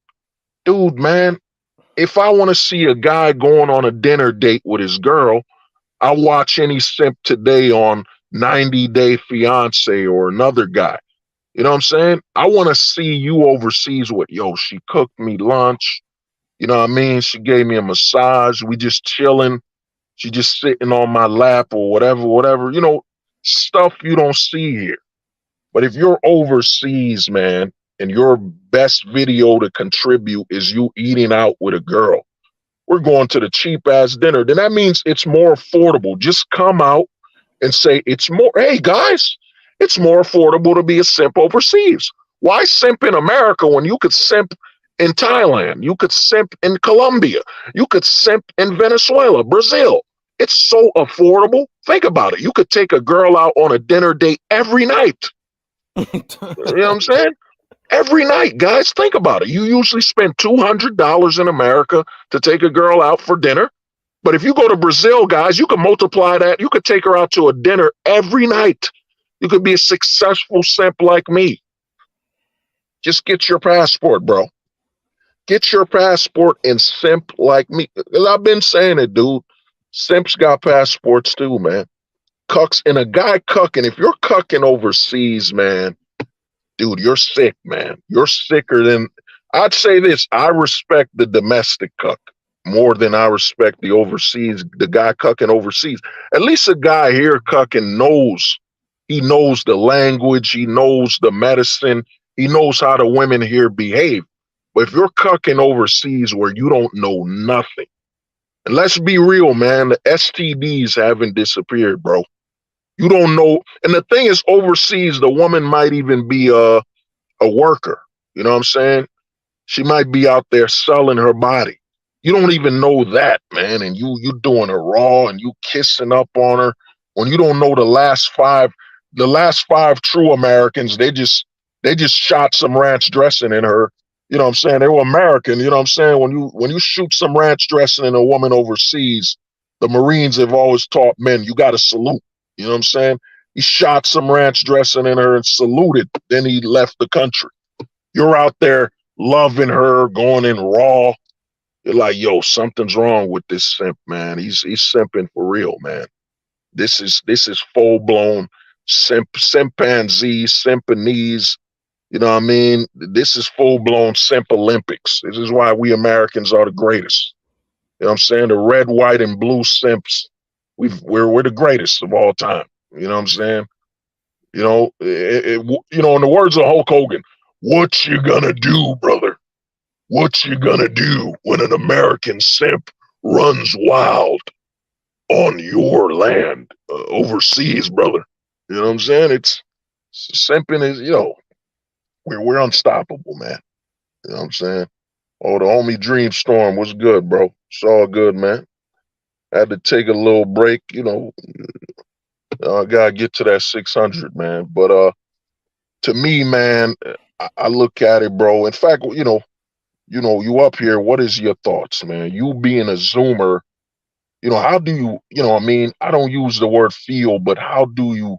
Yeah, in fact, yeah. How do you feel, man? How do you feel where now with what you know? Like, how do you find yourself feeling when you're around the other Zoomers that are speaking up about the dream, the 1940s dream of a picket white fence, the ownership? Because I forgot the talking point. Yeah, there, I'm back. Yeah, bachelors. I think let me get back to a bachelors, man. is coping. You know, what's your thoughts on a guy being a bachelor where he still has the house, he still has the large apartment, the cars, he's still living the lifestyle of a man that's preparing for a family? Like, what are your thoughts on the bachelor lifestyle? Do you think it's a cope or you don't? You know, you be honest, you know, say whatever you want to say on that. What are your thoughts on that? Yeah, You know, man, it's the biggest cope. Like, see, the thing is that we're surrounded by a cope. I know cope, the word, mm, it's been overused. Like, it hasn't been really used right by some mm, people. But basically, what cope really is at the end of the day is when you can't handle the harsh truth, the harsh reality. So then you use cope, like the comfort. That's what it is. It's the comfort, mm, because you can't handle the truth. And yeah, man, like I used to think this, man. I used to think that there'd be at least like 10 decent women here in the United States. There's not even 10 because logically, when you really think about it, we all know that when foreign women they move here, it's only a matter of time till they change, like maybe like a year or two, and then they're just like every other woman. So how the hell is a woman born here gonna be like any different? How is she gonna break the cycle mm. of the typical westernized woman, or however you want to call it? Like, how is she gonna break the cycle? She was literally born and raised here. You know what I'm Uh-huh, trying to say? So there, uh-huh. it's 0%. Like 0% are decent women. It's Well, all the same, And the all right. guys like hoping that they'll meet like a solid, like good woman or something like that. Like, it's not gonna happen at all. Mm. Well, I mean, one thing you said, man, and because a lot of women and other guys watching this, oh, they're hateful to women. No, what Pars is telling you is my theory is a woman, due to the climate of this country, a woman can't stay good. You know, women here don't even know that certain behavior patterns they're doing is anti-woman. Like, a woman thinking about raising her voice to you. There's a lot of comforts here that literally program a woman to be aggressive and anti-stable.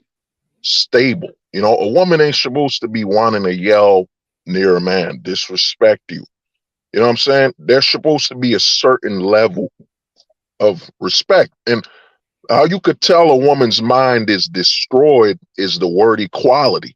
As soon as a woman uses the word equality, yo, man, that's like a hot pass. Leave, man. Leave. Because that narrative tells you the poison.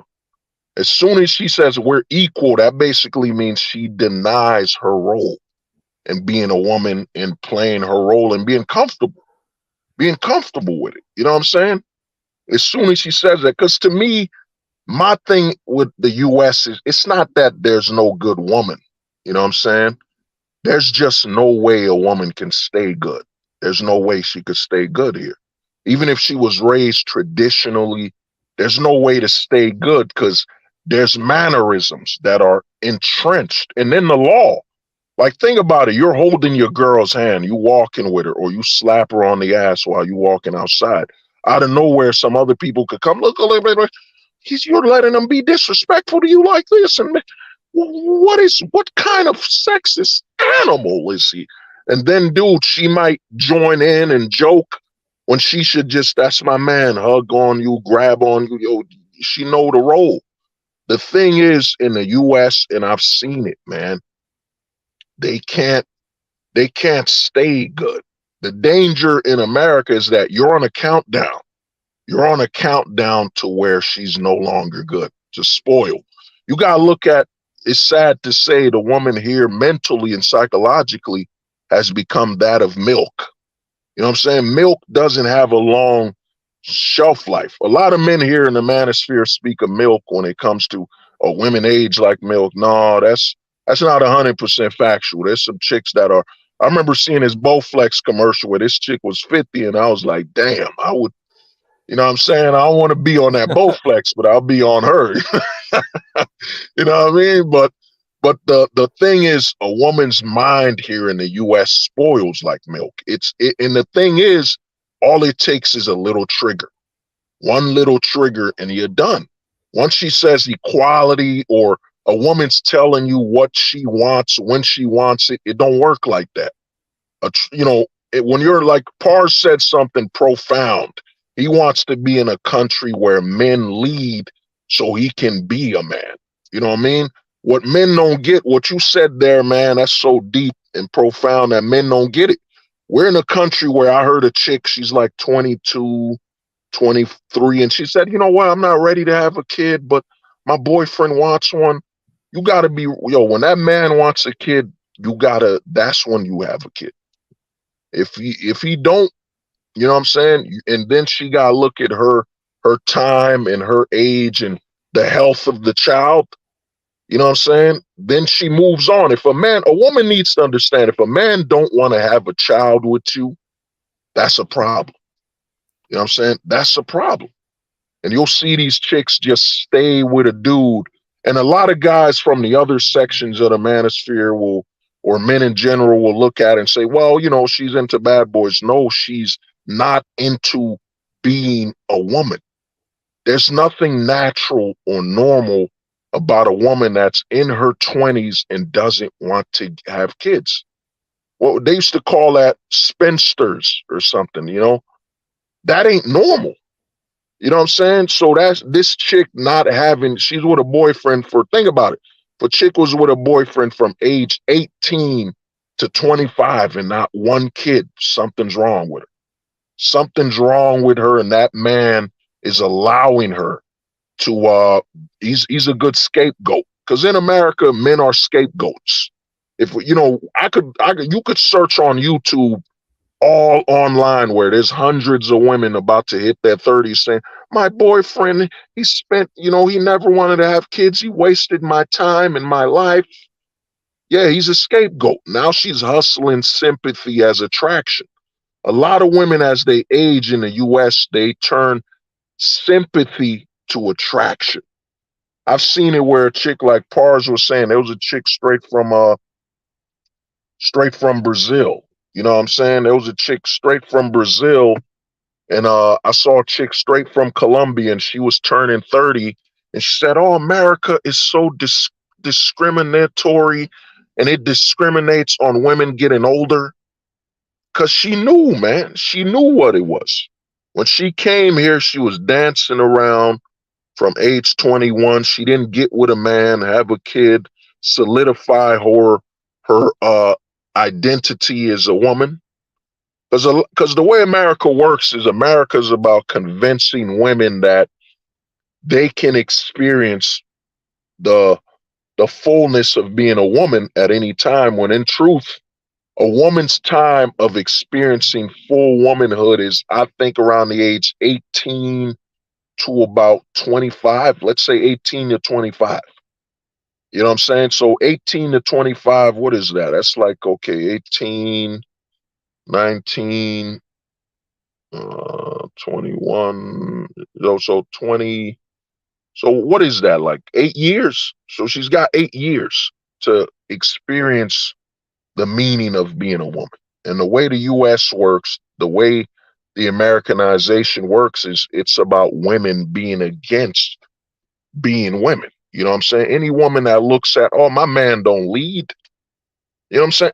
When she says that, she's against being a woman. She's about weakness and emotion leading the scenario. This is why I say, man, there are good women here, but it's a countdown. You know what I'm saying? That song, Yeah. The Final Countdown. You know what I'm saying? You could flip that whole song and say, we're out on a date. We're out on a date. She's telling me what to order. It's the final countdown, bro. She tells you what to order. You go on a date, she's supposed to come to Pars and be, okay, we're out. What do you want to eat? She's supposed to ask Pars, like, what do you want to eat? And he's supposed to say, you know what, yo, my man, fix us a salad. You know what I'm saying? Fix us both a plate. You know what I mean? I'm going to cut it in half. We going to share our food or whatever. Because I don't want her to be gaining weight. I don't want her to be obese. You know what I mean? I don't want her to be build a buffalo. You know what I'm saying? Buffalo built. I want her to be normal. In the 90s, chicks would eat a salad and they eat off a man because they were conscious of their weight. So she'd order a salad like Pars could order a steak. And, you know, in the 90s, women ate off of you because they were so worried about their weight. She'd eat a salad and take a piece of your steak, like a piece, a little nibble, eat off of you. Like women ate off of you because they were so conscious of their weight. Yeah. Why when you would go to McDonald's, let's say your girl orders some ranch and a salad, she'd be like, all right, she start eating off your fries and your burger because she's so conscious of her weight and not exceeding her weight. She doesn't know how to eat. You know what I'm saying? She wants to live up to your expectations, still be attracted to you, you know, attracted in your eyes. So she would watch what she eats versus now in the 2010s, your chick is eating a cheeseburger than eating your cheeseburger. You know what I'm saying? That's the way it works now. You know what I'm saying? In the Buffalo built age. We're not in a Build-A-Bear. We're in a Build-A-Buffalo. You know what I'm saying? Oh, I've come up with a new word. I call it beau beast. You know what I'm saying? Beau beast is she's beautiful and obese. You know what I'm saying? A beau beast. You know, she's beau beast. She's beau beastie. She's beau beastiful. You know what I mean? This is the age you're in, bro. I've been telling guys this in America. What they've done to women is they said, don't worry, you got a vagina. This is how they corrupt women here in America. They just tell her, you have a vagina. Who cares if you're 300 pounds? You have a vagina. You know what I'm saying? Who cares? You're overweight. You're struggling to breathe. Don't you know you have a vagina? Like Lizzo. Lizzo is the movement of you have a vagina. That's it. That's all that counts. And you know, there's some dudes out there. Men here are so below the women mentally that, yo, bro, I'm attracted to what they call it, BBWs. Is that what they call it? Yeah. That's a fucking lie. There ain't no such thing as a man attracted to BBWs, man. That's a dude coping and lying that this all I can get, bro. Put a BBW. I've told, I'm careful where I speak, but I guarantee put a BBW, your girlfriend, in front of a chick that's nice, healthy, you know what I'm saying, in shape. I 100% guarantee nothing but that chick will be flowing through your mind. That chick that's more attractive, in better shape. Think about it. You could lift her up. Like, dude, I remember I was at the bar. I know it's an old story. This chick jumped on me, man. She must have weighed like 90 pounds. Latin chick, man. Woo, beautiful, man. She was a bartender, bro. She jumped on me. Guess what, guys? I wasn't worried about my back.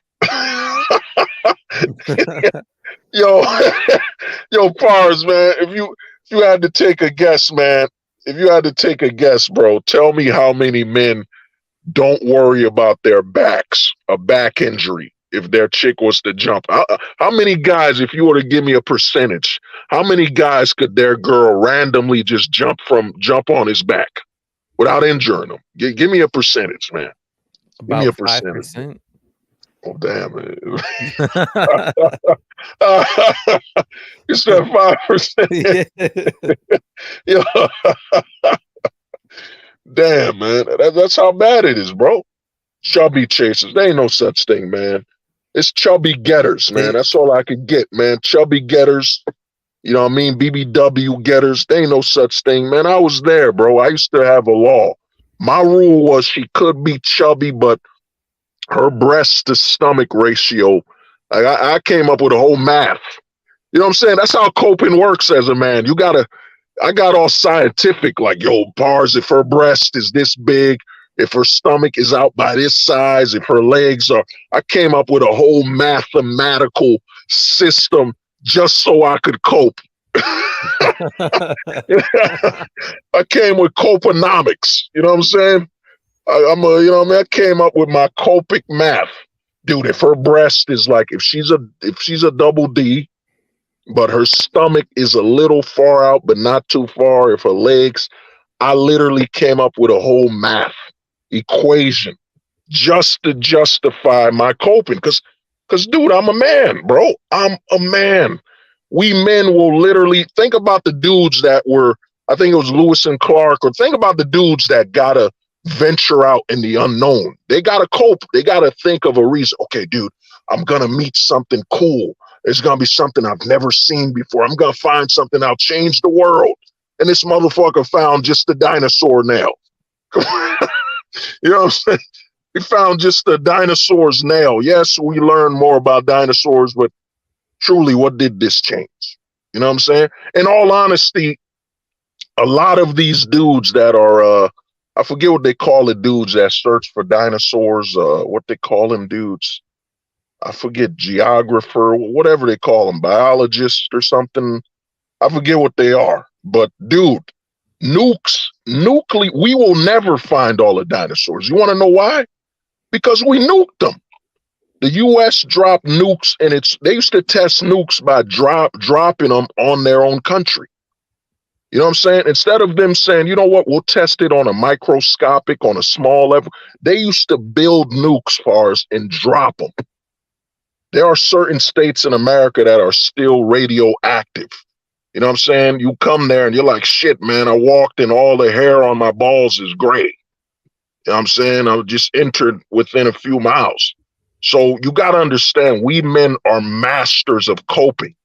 We are coping gods. You know what I'm saying? A man, you know what I'm saying? If Pars and I was starving and there was literally nothing but snails to eat, we would cope. I'll be like, you know what, Pars? In my mind, this is like a peach cobbler, some chocolate chip cookies. And Pars is like, dude, it's a fucking snail. And I'm like, dude, man, come on, man, get more creative. Cope better, man. Come on, man. The best part of waking up is cope in your cup. You know, man, dude, there ain't no such thing as a dude. And I've seen the eyes of men now tell, yeah, man, I'm into BBWs, bro. And you're like, something's mentally wrong with you, man. You're either mentally ill, or this is all you can get, or you're so used to. Because a lot of dudes, one thing you said about, I want to go to a country where men are leaders, is that, dude, men in America start their life on their knees. If you don't have a father as a man, you can't say you were raised standing. You've been on your knees your whole freaking life.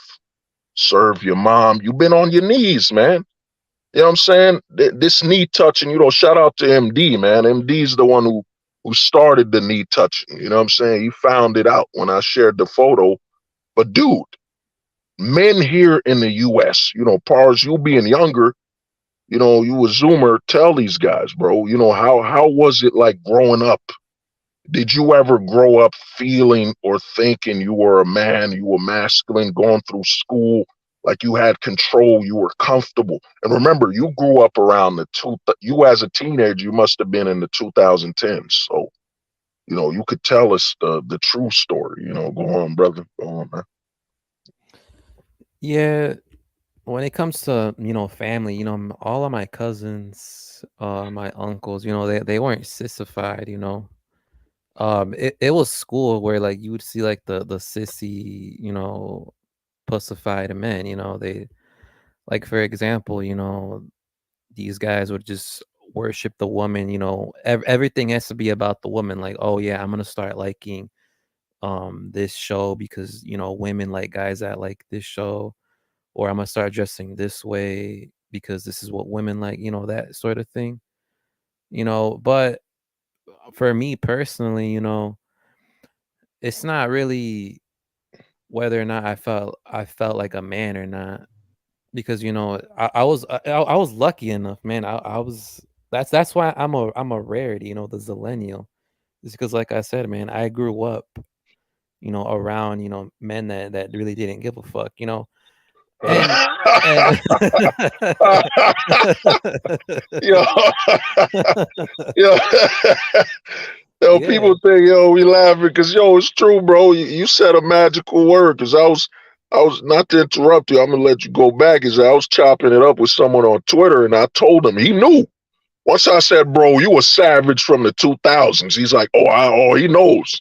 He know what it's about, man. You know, That savagery in the 2000s, last decade of manhood. I'd say 2000s to about probably 2007, 8 was the last moment men were didn't give a fuck, man. Yeah, A guy would send you middle finger photos saying he'd fingered your mom just yeah, because he, just for the fuck of it, man.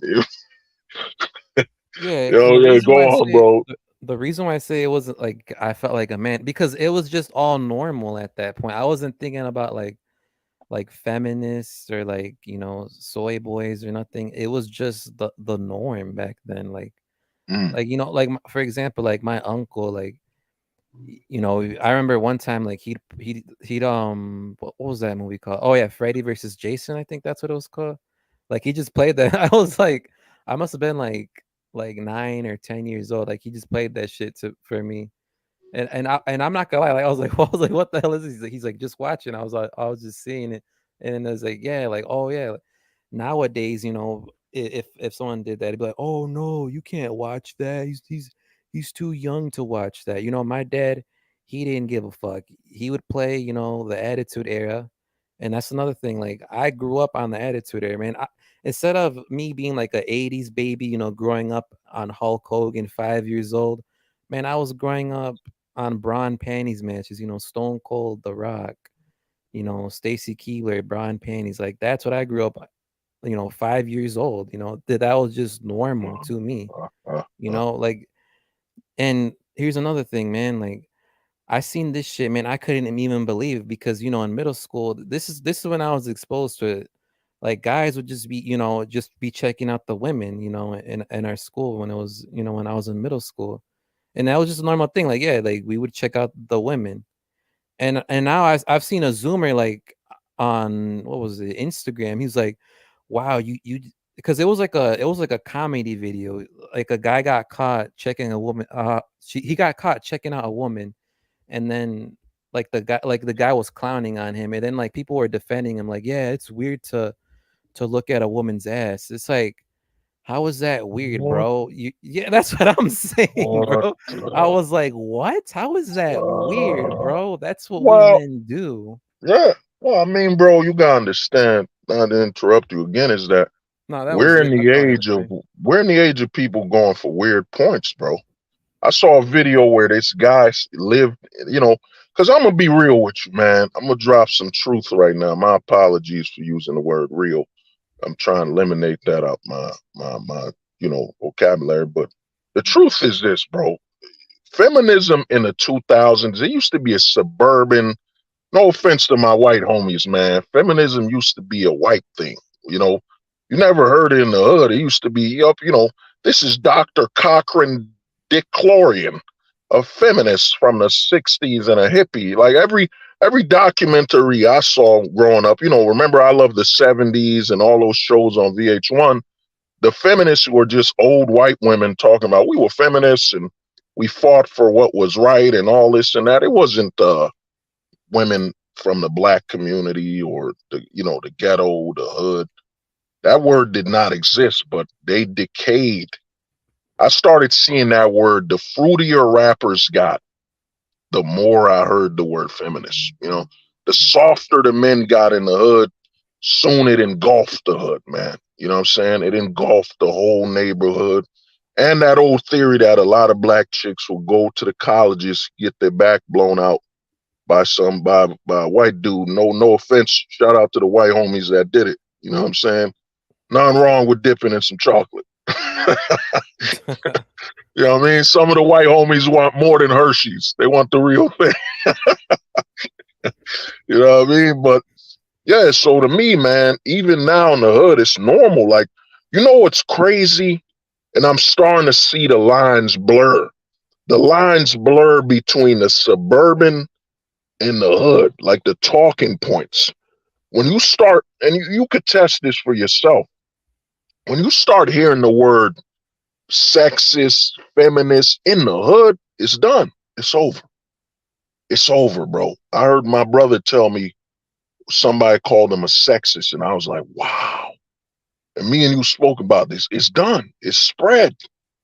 It has infected all aspects of America. When you can walk in the hood with people getting shot, gang banging, and you hear some dude say, "You a sexist, man. What's good with you being a sexist?" And you're like, "Dog, you were playing dice. You don't have a job. Like, what is being sexist got to do, man?" Yo, you know what I mean? So it's spread, man. It is. I'm gonna be real with you. You know, and all the homies, man, and all the homies that's white, they know it. They know that when they used to go in the hood, or they got a friend named, you know, whether your friend was black, Latino, or a white friend in a trailer trash community, whatever the hood, they know how you can tell it's spread. It's a damn national epidemic. Is that now you can't go anywhere without hearing sexist and all that. Even talking points from men in the hood I've heard where I'm like, wow. I overhear it in the background, like, damn, man, motherfuckers in the hood is simping, man. And they're all into this sexist and all this crap, you know, misogyny. They're using terms where I'm like, damn, it got to the hood, man. It got to the hood, dog. It ain't safe in the hood no more. It ain't safe to have freedom of speech in the hood no more, man. That's when you know it's fucked up, man. It's caught up, man. It's all over America. I mean, the only thing I know in the hood now is, you know, you're still in the hood where you could still see a dude slap a chick's ass, whistle at her.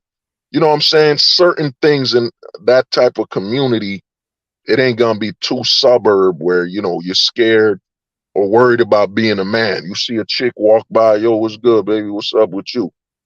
You know what I mean? You're not unlike in the suburbs, you sexist, fascist, misogynistic.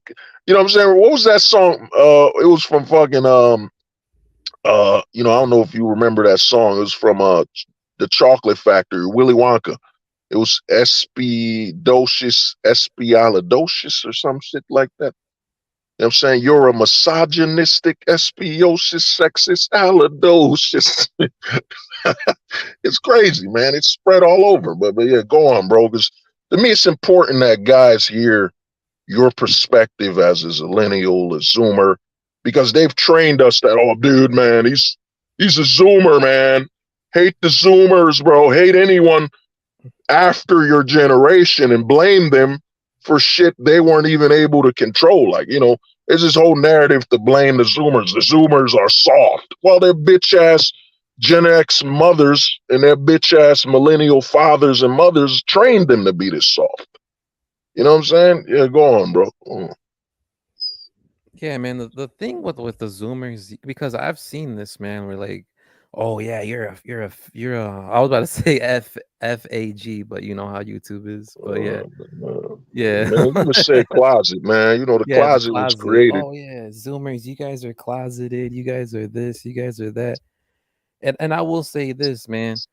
Uh, Above all else, when it comes to Zoomers, I've noticed this about the Zoomers. We won't go how do they call it? Like the Japanese, man, like the hikikomores. Like we're not gonna like, he called Kamori. Yeah, we American, man. yeah, like we won't, like if it comes down to it, like we'll talk to a chick online, like if it comes down to it. Like that's what the Zoomer man will Are do, you man. into World of Warcraft? Fortnite? Yeah, yeah, Can I yeah, can that's the I thing. you know what I mean? Some dude telling a chick on Fortnite. No, not Fortnite. That ain't a good one. Fuck man. Overwatch. I'm trying to think of no Call of Duty. Some dude, you know, the American dude will be, wait a minute, you're a woman playing Call of Duty? And she's like, yes, okay. Are you okay with, you know, me taking my hands off the controller while you play? You know what I mean? That's what's Yeah. going on. But yeah, but go on, man. And another thing I've noticed is like when it comes with millennials and Zoomers, we're not all that different, honestly. Like if I go to a Discord gamer, server, I'm gonna see millennials and Zoomers on the same shit. Like it's not like, oh yeah, it's just a bunch of Zoomers playing Fortnite. Like you're gonna see millennial dudes there too. Like it's like people make it seem like millennial and Zoomers are like this like completely different generation. And yeah, like I will say this, like millennials, they do still got like, the more, the attitude era type of dudes where like, yeah, like they'll spank a woman on the ass and all that stuff. But Zoomers, we do got a couple of dudes like that, but it's like with Zoomers, like it's hard to tell because they're more likely to fake it. Like they'll pretend like they're like the like sissified man, but deep down, like they know Uh, like that like they don't give a fuck either, you know? well, but look at that word, bro. The infection, the cis male, Yeah. cisgender. As soon as you start putting those words, bro, I No, think the sissified. millennial, yeah, Sissified. the difference with us millennials and Zoomers is we millennials, we went online when we got older. You know what I'm saying? We got Yeah. older with the connection online. And I think us growing up, we still have more offline hobbies and tendencies. The Zoomer, everything starts online. The Zoomer's first friend could have been online playing something game on their phone or whatever. The Zoomer is more locked in online. You know what I'm saying?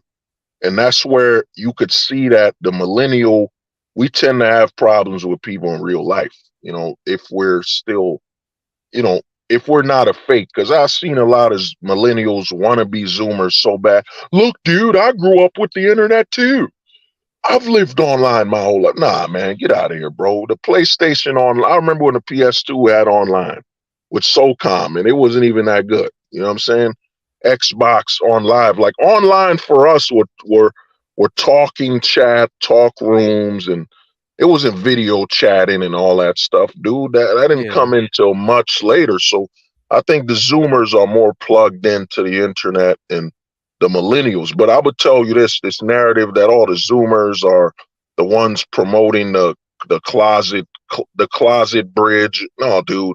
I've seen when I started, I saw millennials were the ones rocking nose rings and doing some shit, man. It started with the millennials. You know what I'm saying? The Zoomers are only walking in the closet foundation built by the millennials. You know what I'm saying? The millennials made the closet cool. You know what I'm saying? You know what I'm saying? A Yeah. millennial put a damn air conditioner in the closet. Like, oh, dude, look at the closet I've built.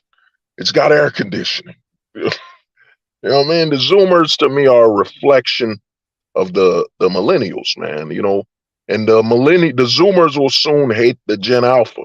Look at these Gen Alphas, dude. They're not even fully plugged in, and it's a hate on hate because when you have the generation hate the next generation every time when it's not justified, the hate for the boomers is a lot of justification for that. The boomers and the silent generation, there's a lot of justification. But when you keep having millennials, Gen Xers hate the next generation, it's really to maintain that we'll never have true change or true opportunities to make the country better.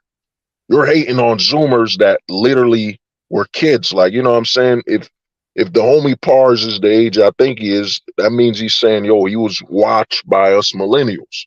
He would come home and his millennial older brother or cousin, they were the ones playing the games, dictating what he watched.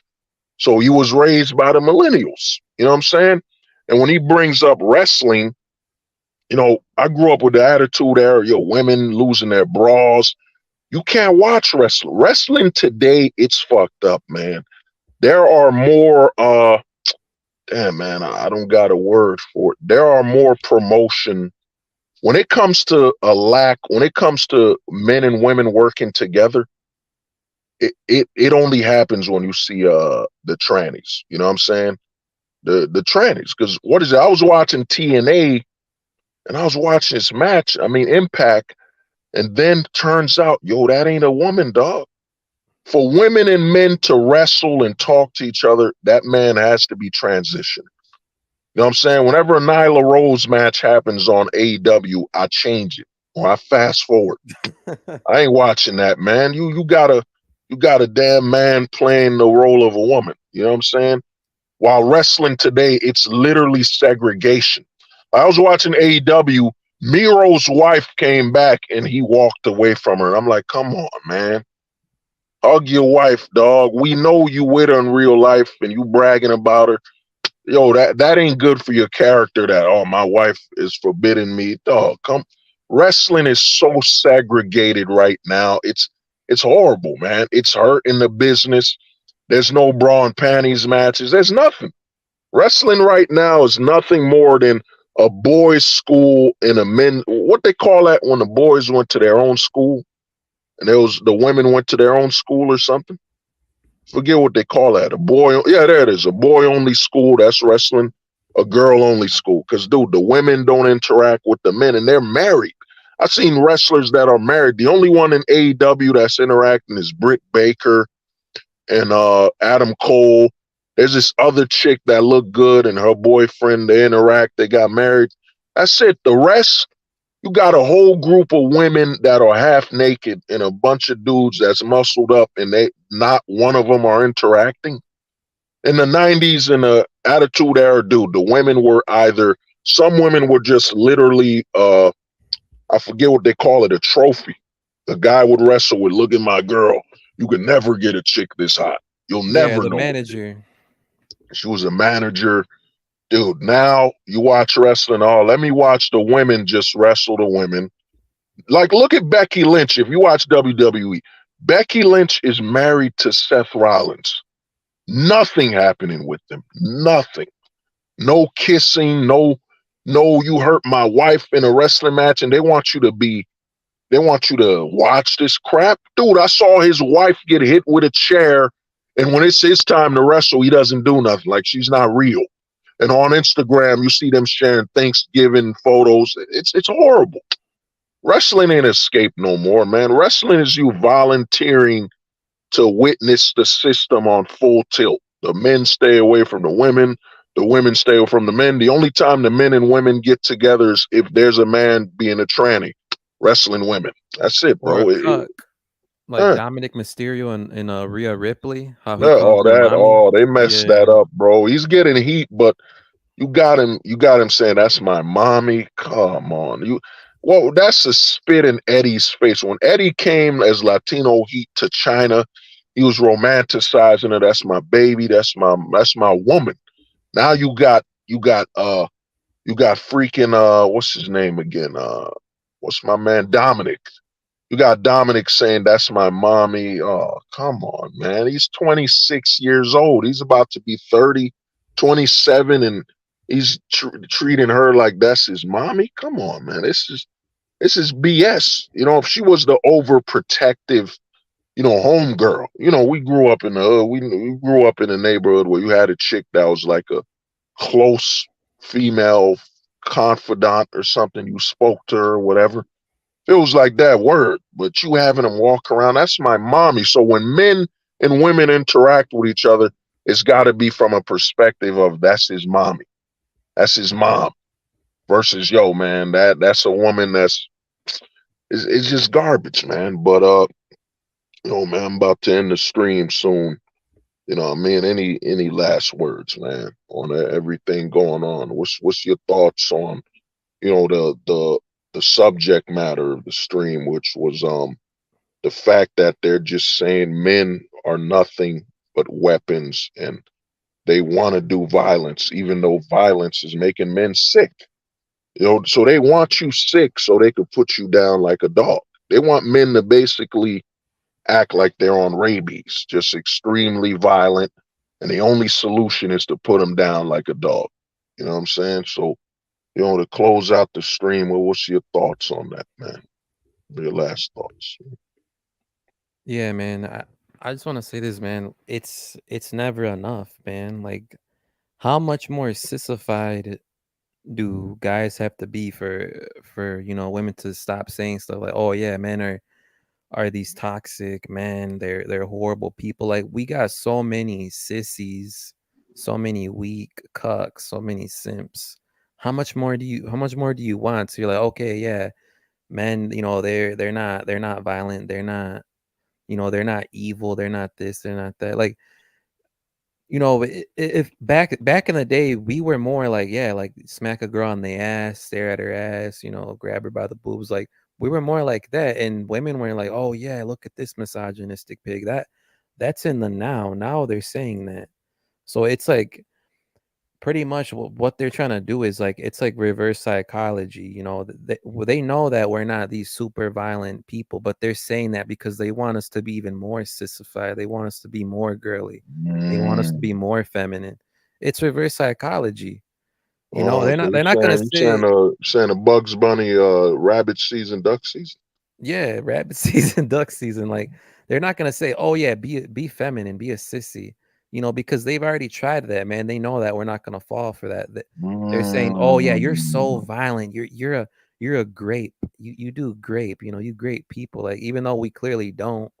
You know, like women, if they want to walk down the sidewalk, like they can do that where nothing's gonna happen to her. But they're gonna say that so that we can go more closet. You know, what do you have to say Oh, about that, bro? oh yeah, oh, that was deep, man. You're basically saying they use reverse psychology. They say men are all violent and dangerous so they can push you further to being feminized and soft. And I've Exactly. seen it. I've seen it where, you know what I'm saying, like that Gillette commercial where a chick was walking and his homie said, you know, nah, don't do that, bro. He was about to get at her. They've feminized men to the point where, and like I said, I don't blame the women because I know the economics. I know the money. Even with all this closet and all this rainbow stuff, I know they don't have that much money. It's just like when feminism started, it wasn't the women that funded it, man. It was the freaking big business and all that. And with what they're doing, like Pars brought up, is that they're basically demonizing men and pushing you on a corner. And I've been saying this for years that this is why I say the pink pill is the future. You must get on your knees and be more feminized. Well, I'm not a violent man or dangerous. Let me go watch Barbie. I'll prove it to you. I'll prove to you that I'm not so angry and violent or masculine. I'm gonna go watch Barbie. I'm gonna you go on YouTube right now. There's a whole uproar on the Barbie movie that no straight heterosexual man will want to watch to begin with. You know what I'm saying? The only reason I'd see a man want to watch the Barbie movie is like, yo, I watch Ryan Gosling from his other movies. I just want to see what he's gonna do. All right, whatever. But you arguing and screaming about the movie Barbie? Yeah. Oh yeah, the homie Dream Storm brings up son. Yeah, Street Fighter, I ain't want it's probably for another stream, but Street Fighter, yeah, they have this black dude who's the host of the fighting game and he's super closet. You know what I mean? Super wearing lipstick. Hey, yo, this is a Street Fighter game, man. And they wonder why sales are down. Even the new Mortal Kombat, it shouldn't even be called Mortal Kombat. It should be called Mortal Cuckbat. You know what I'm saying? Mortal Cucks. You know what I'm saying? Mortal Cuckbat. Because, dude, the whole trailer, you see Shao Kahn. Guess who's hosting the Mortal Kombat tournament now? Sindel. Sindel, Shao Kahn's ex-wife, is the one leading the tournament. Then the main villain is a female, a bald woman from Time. Dude, Mortal Kombat, I wouldn't even. But then the women are ugly. The new Mortal Kombat is literally a love letter to cucking. Yo, Shao Kahn, they made Shao Kahn look like a bitch, man.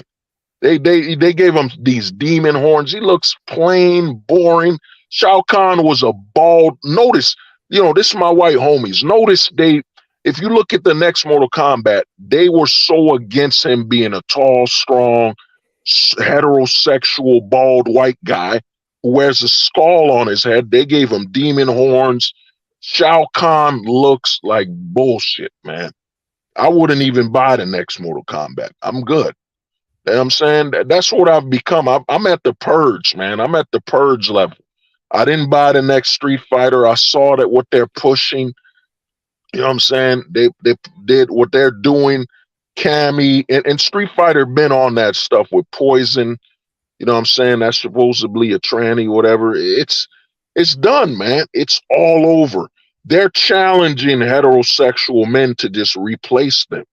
And they don't know that we're coming, man. We're going to replace them. It's inevitable. I ain't buying Mortal Kombat. Shao Kahn is a bitch in that game. He's not even the lead. He's not even the lead. He's not hosting the tournament. It's Sindel. Then you see the story. Then the ultimate thing about Mortal Kombat is that Liu Kang listen to this. This is where the closet. You could switch it could be MK MC, Mortal Cuckbat or Mortal Closet, Liu Kane makes an entire new universe to spend time with nothing but men. He doesn't make a new universe to be with Katana, the love of his life. No, he makes an entire universe. Instead of having Liu Kane raise his son, who's the next fighter or whatever, nope, he makes an entire universe to spend time with men. Then how you could further tell that it's Mortal Cuckbat is that, guess what, dude? I don't know if you've been paying attention. You know Raiden? You know Raiden and The lightning guy. yeah, the lightning guy, Raiden. You know Raiden and what's his name who throws the hat at people, forget Kun Lao. Guess who's training him? An old woman.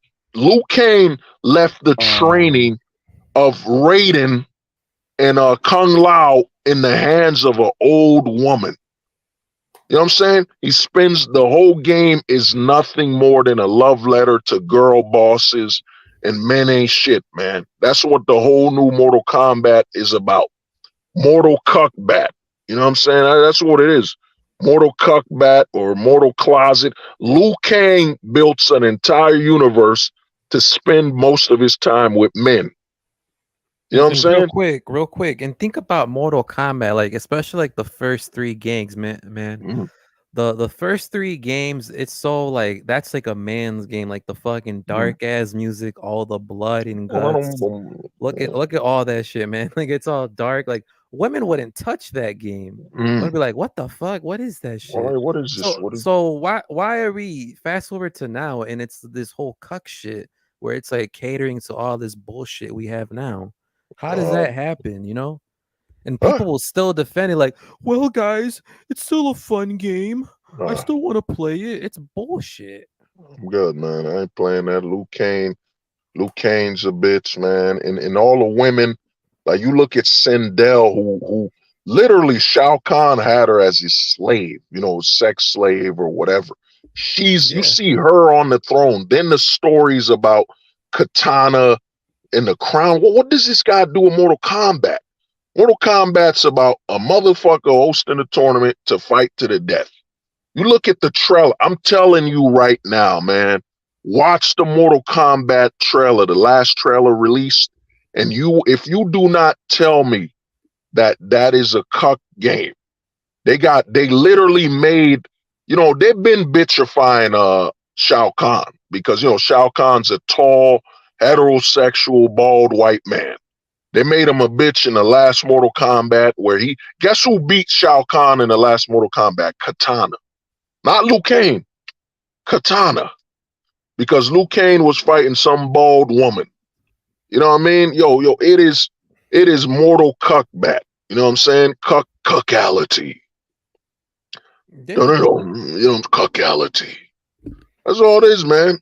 Simpality. You know what I mean? Dude, all the games, I'm good, man. I'm good, bro. That's one thing I give us who grew up in the past. You know, think about it, dude. I got all these old games I could be playing online. You know what I'm saying? Whether it's, you know, I don't believe in piracy if a game's old and made its money, it's not pirating. You know what I mean? If the game made its budget, made its money, dude, you ain't pirating nothing. I mean, that's why when I watch some YouTubers tell me, well, we don't support piracy. Well, dude, I don't support greedacy. What about that? What about greedacy, man? That's a new word. Greedacy, where you already made the money. You think Capcom is losing anything with you playing Street Fighter 2, which was made over, 30 years ago? You know what I'm saying? So if I get me a copy of Street Fighter 2, what am I doing wrong? They already made their money. You know what I'm saying? The greedacy, man. That's a new word. Greedacy, piracy. If somebody tells you, oh, you support piracy. Well, you support greedacy, you bastard. Well, what about that? You know what I mean? The new Mortal Kombat is a cuck. The last game that was made for men, the last fighting game was Dead or Alive, and they screwed that up. They covered up all the women. You know what I'm saying? They made it a strictly, because I've been telling guys this for over 2 years, man. For over 2 years, that dude, they do not want the heterosexual male to have any, what they call it when you're looking at something as a man, you're straight, you're looking at a woman, what they Eye call candy? Yeah, eye candy. Yeah, they don't want heterosexual men to have eye candy. Everything is made for the closet. Luke Kane spends most of his time around men, closet. You know what I'm saying? Shao Kahn is now a bona fide cuck and a bitch. You know what I'm saying? But they still got him naked. You still got none but naked men. They've made the women ugly. Like after Mortal Kombat, I think it was Mortal Kombat 10 or 9. After 9, I think they started making all the women ugly. Nothing is made for you as a straight male. You know what I'm saying? Mortal Kombat ain't made for straight men, bro. Most of the men are the ones naked and shirtless, while the women are covered up. And they don't even have boob jiggle physics anymore. They don't got jiggle physics anymore, bro. Yeah. You know what I mean? I was watching next Mortal Kombat, Melina moving, their breasts are all flat and small. What am I there to play for? And even the fatalities, they're boring. Like they don't even scream. Like when they rip their bodies apart, it looks like, yo, Pars, you ever ripped a cake in half? You know what I'm saying? Like how smooth and quick. There's no crack in it. Like you don't hear the crack. And you don't hear the screaming like crazy. I saw the Johnny Cage fatality and I was, this is, he just said, they slammed a door and cut him in half. And guess what sound he made, Pars? He went, oh. yo, Pars, you scream louder when you hit your nail across. Like you ever hit your toe across something? Yeah. You scream like a man. That will turn any man into a bitch. Like, yo, man, when you stub your toenail, the fucking crows, they fly out. Oh, damn, Pars did it again, man. He stubbed his toenail. Dude, their Mortal Kombat is gone to the closet. Street Fighter is full-blown closet. They had to make sure the host of the fighting game tournament is some black dude with lipstick and a Andrew Tate, chest open shirt is the lead host of the fights. Full-blown closet. Then they made Ryu. Yo, it's done, man. It is done, bro. What is there for straight men anymore, man? Besides Call of Duty, and Call of Duty's just robbing you of your money anyway. Yo, all we can play now is old games or indie games. That's why indie games are exploding with success, man. You know what I'm saying? Street closet. You know what I'm saying? Ryu doesn't even say Hadouken no more. He said Klazuken. You know what I'm saying? He's in the closet. Cuck Dukin. There it is. There it is. Cuck Dukin. Show Cuck Dukin. You know what I mean? Pars, man. Pars, you almost got it. One more Cuck Dukin and you'll win the whole game. Cuck Dukin. Show Cuck Dukin. You know what I'm saying? Dude, it's done. Like games are not like when Pars brought up the Attitude Era. Like even you saw the last Ninja Turtles, bro. There was a scene, man. The closet, man. People are telling me I'm bugging out, dude. There's a scene where Michelangelo twerks around his brothers, and you're like, oh no. What young boys and young men would be twerking around their fellow man, dude? It's even the Ninja Turtles are twerking. It's done, man. They don't get, why aren't men buying it? Dude, men are simple, bro. It's got to be action, cool, savage, awesome. You know what I'm saying? We don't want some fucking, like Kratos, the god of war. They turned him to the cuck of war, man. They muted him. He became a bitch. They even changed the voice actor. Dude, a lot of your I don't know if you ever played Uncharted. Are you an Uncharted guy? Yeah, I've heard of that game. Oh, dude, they turned Nathan Drake to a cuck and a simp. Oh. You know, the last Uncharted, bro, they had a woman who was all on him. Uncharted 2, she wanted to bang you. And out of nowhere, Uncharted 3, now all of a sudden she's a feminist and doesn't want nothing. She's a lesbian. It's kind of like Harley Quinn, how they turned Poison Ivy to a lesbian. Now, that's bullshit. How can Poison Ivy be a lesbian when her whole gimmick, her whole setup is that she can control her sexual pheromones to control men? That's her whole buildup. Now she's a lesbian. It's done, man. And they killed Nightwing, and they keep doing videos of him twerking. Yo, it's done, man.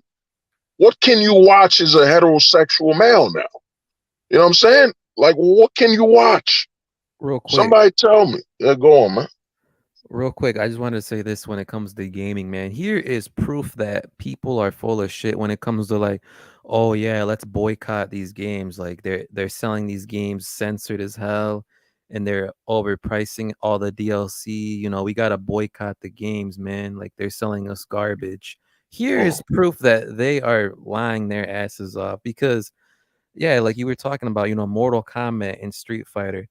Those, whether people want to admit it or not, like those are making its money. People are buying those games, people are playing them. oh, oh no, And bro. They lost money, man. yeah, they lost money. I mean, Lost a yeah, lot. Go on, brother. Go on. yeah, but like those games, like they still have their like big fan base, but then people will completely ignore a game like King of Fighters 15, man. King of Fighters 15 isn't censored, bro. You don't. That's my Yeah, man. Go on. That's the game. KOF 15. Yo, yeah, if there's no KOF closet, 14, at then least fuck from my yeah. knowledge. KOF 15 is real, man. It's still for straight men. Yeah, That's still, you know what I'm saying? And, I'm from the 2000s. I'm gonna give you the grade, man. KOF is still no hand friendly. You know? yeah, and what do you notice about KOF? It gets a little bit of support. It's Mm. it's pretty much like damn near dead now. Like it just came out what, like last year, I think? Uh, Yeah, oh and man, it's like a came dead out. game now. No, it's still the problem with them games, and I'm gonna tell you why. Mortal Kombat, Street Fighter, they're losing money. I'm gonna tell you why. Sales have gone down. Yo, why the fuck?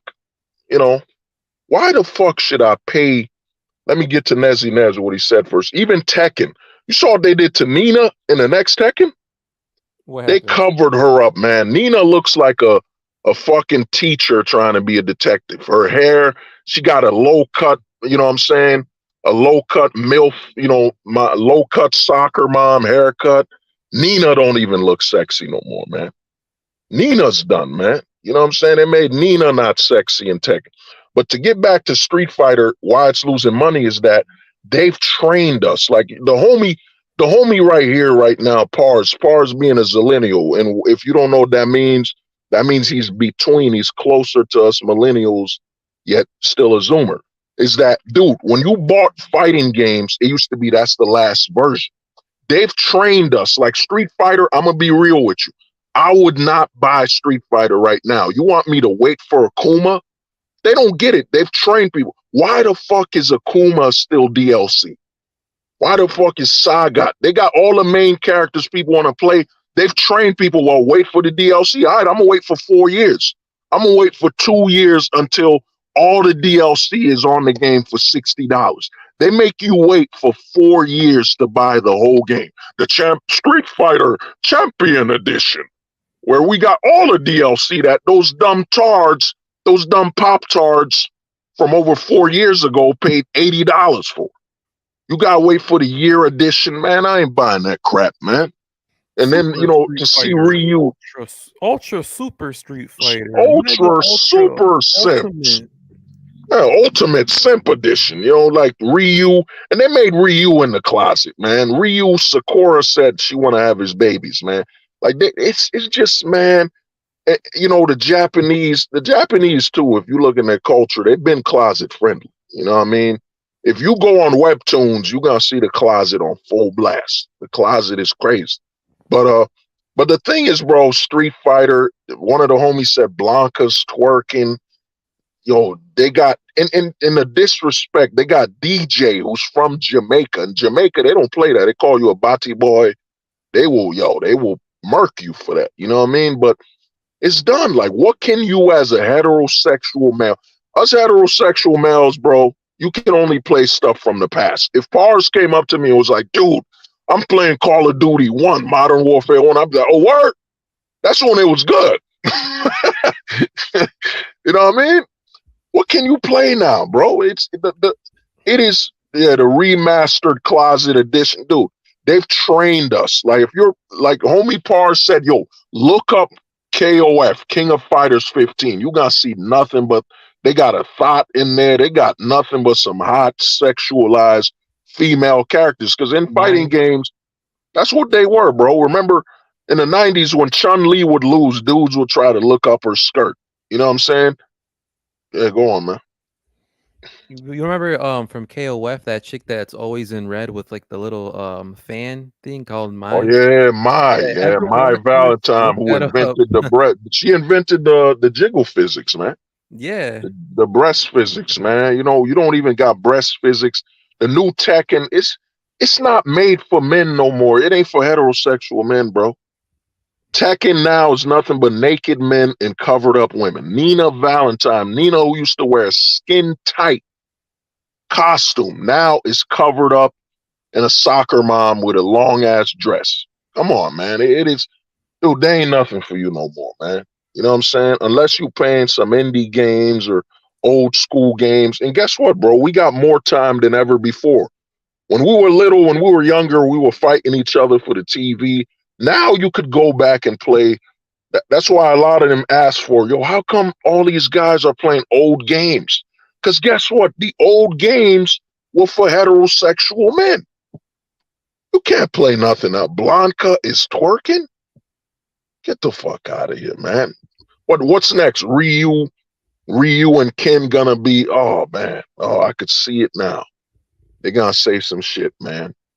They're And gonna real probably quick, when it comes to King of Fighters, here's something that you guys gotta know that we're like, this is literally where you vote with your wallet because they're not gonna closet King of Fighters because I just learned this like last week is that you know SNK got bought out by the Middle East. Like some prince has like 90% ownership of SNK. They're not gonna closet that because oh, they own it now. You know oh, SNK because yeah they were hurting so like they had to sell it off. You know and yeah a prince from the Middle East bought it. oh, You already know word. about the Middle East. Yeah. Yeah, like some fucking soy boy cuck gamer was made a video like why you shouldn't support SNK because it's from the Oh, Middle East now well, and you know they degrade women. It's like nah, bro. That gives me look more at that reason bastard. to fucking give them money. Oh man, yeah, dude, man. Remember, like we grew up in the '90s where they had all guys in the Middle East were seen as threats. You know, the Russians. Now, for them to save, like, think about it, bro. To save Western culture, I'm praying that a Saudi prince buys everything. You know Yeah. what I'm saying? That's how fucked up it is. You gotta pray that a Saudi prince just bought Namco Bandai. Oh, word. We getting to see Nina's titties and jiggle physics are back. Thank God. Thank God for that Saudi prince, man. And that's what's going on. Like America is in full reverse where to save America, you got to pray that overseas, like China, as much as people hate on China, but guess what? China might have just saved heterosexual content because China was like, we don't want no sissy boy shit. We don't want men to look soft and weak. We not playing none of these movies. You know what I'm saying? In our country, if a dude look weak and soft, like what was that movie Marvel made where they advertised it as a heterosexual male film? It was what was that movie with it wasn't Immortals. It was some crap with Angelina Jolie, um, the Imperials or some bullshit. Yeah, Inhumans. Yeah, the Inhumans, and it was a closeted scene where some dude's an Indian Inhuman who's in the closet. Like that's what a god would want to be. That's what a god would want to be is in the closet. You know what I'm saying? Dude, it's over, man. The West, and the reason SNK is still fire is I heard SNK was big in Mexico. I heard SNK is bigger in Mexico and Brazil than Street Fighter. Like their Yeah. following up there is way bigger. And Mexico is the last. Say what you want about the cartel, but Mexico got men up there, man. Mexico, them men don't play down there. Real men in Mexico and Brazil. Brazil, they got men in the closet. You know, the closet. I mean, Brazil. Yeah, they got real men, but at the same time, the closet is there too. You know what I mean? So man, yeah. Let me read this. Yeah, Blanca does some kind of butt wiggling thing when you block with a new parry mechanic. Oh God, Nah. God damn, man. They closeted Blanca, man. That's a theme song I heard whenever I hear Brazil. I think of Blanca. Brazil. Blanca. You know what I mean? Look at this, man. The closet is everywhere, man. You can't avoid the closet no more, man. You know what I'm saying? The closet has become like a black hole. They just want to suck everyone into the closet. You know what I mean? Yo, man. When I saw that Street Fighter open, and a dude on YouTube made it, if you search it, he made Street Fighter Gone Woke, and everybody was hating on him. Then you see the dude who's hosting a fighting tournament. Oh, like, how am I going to believe the most dangerous fighters in the host is a dude in the closet? You know, black dude with lipsticks, wearing a skirt. And they wonder why the sales are low and the parents don't want them to buy that shit, man. Even the last game, Starfield. Like, dude, if we're in the future, you know, in the future, this is why that stream I did about the what is it, the Infinity Pill, when I dropped it, and some people got a little scared and shit. Dude, they're selling a false image of the future. In the future, there won't be no closets, man. In the future, if every man can literally clone himself or literally reproduce through asexuality, make their own sons and their children, who's going to be in the closet? You won't have to bend the knee to have kids no more. In America right now, you got to get on your knees. You got to swear loyalty to be a bitch. Or what is it? What's the vow thing again? Is till death do us part. I will cuck till death do us part. Honey, I swear to you, till death do us part, I shall be the greatest cuck of all cucks. She'll be the greatest simp of all simps. Baby, you do whatever you want. And she could straight up say, well, I want to try the ranch dressing of your best friend. Oh, go on, honey. David's my best friend. Why wouldn't I want you to gargle his ranch dressing?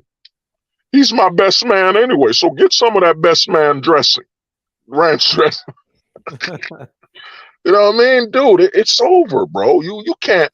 I give you respect for shouting out KOF, man. KOF, if you're looking for a fighting game that is closet free, look for KOF 15. I don't think there ain't that much. It's 90s level closet. Like 90s, there always was that character where you're like, he could be in the closet. You know what I'm saying? The way he dressed. In the 90s, there were characters like that where you're like, he's got a very closeted vibe to him. But he wasn't the dominant character of the game. They knew, straight men are buying these games. Guys that want to fight, compete, you know what I'm saying? See some sexy characters. I heard in Japan, they got My Valentine statues. They got My Valentine festivals to My from KOF, bro. They got that much love and appreciation for her. The woman who started the jiggle physics for breasts, you know? Now in America, Chun-Li is covered up. She became some type of, Chun-Li becomes a teacher, but she's all covered up with them thighs. Now you got to download her old costume as classic Chun-Li. They made Ken. You saw what they did to Ken Masters? They turned Ken. His wife left him. He was crying. He's a cuck. Yo, Ryu doesn't want to have sex with Sakura, who's grown now. Dude, it's done, bro. It's Japan is, the closet has invaded. You know what I'm saying? I wouldn't be surprised if the next Godzilla is really Closetzilla, which is a giant green closet versus Closet Kong, a hairy ass closet that has a giant knee popping out of it. You know what I'm saying? Wouldn't be surprised if they put the closet in the next Godzilla versus King Kong. You know what I mean? It's over, bro. You know what I mean? I was on YouTube and I stopped watching, man. I just stopped for a hard minute. I was like, I'm good, man. I got nothing to watch. I'm done. I'm listening to some news, But other than that, I'm like, I don't want to hear these dudes, man. You got grown men yelling about Barbie. It's over, man. The closet is in full order.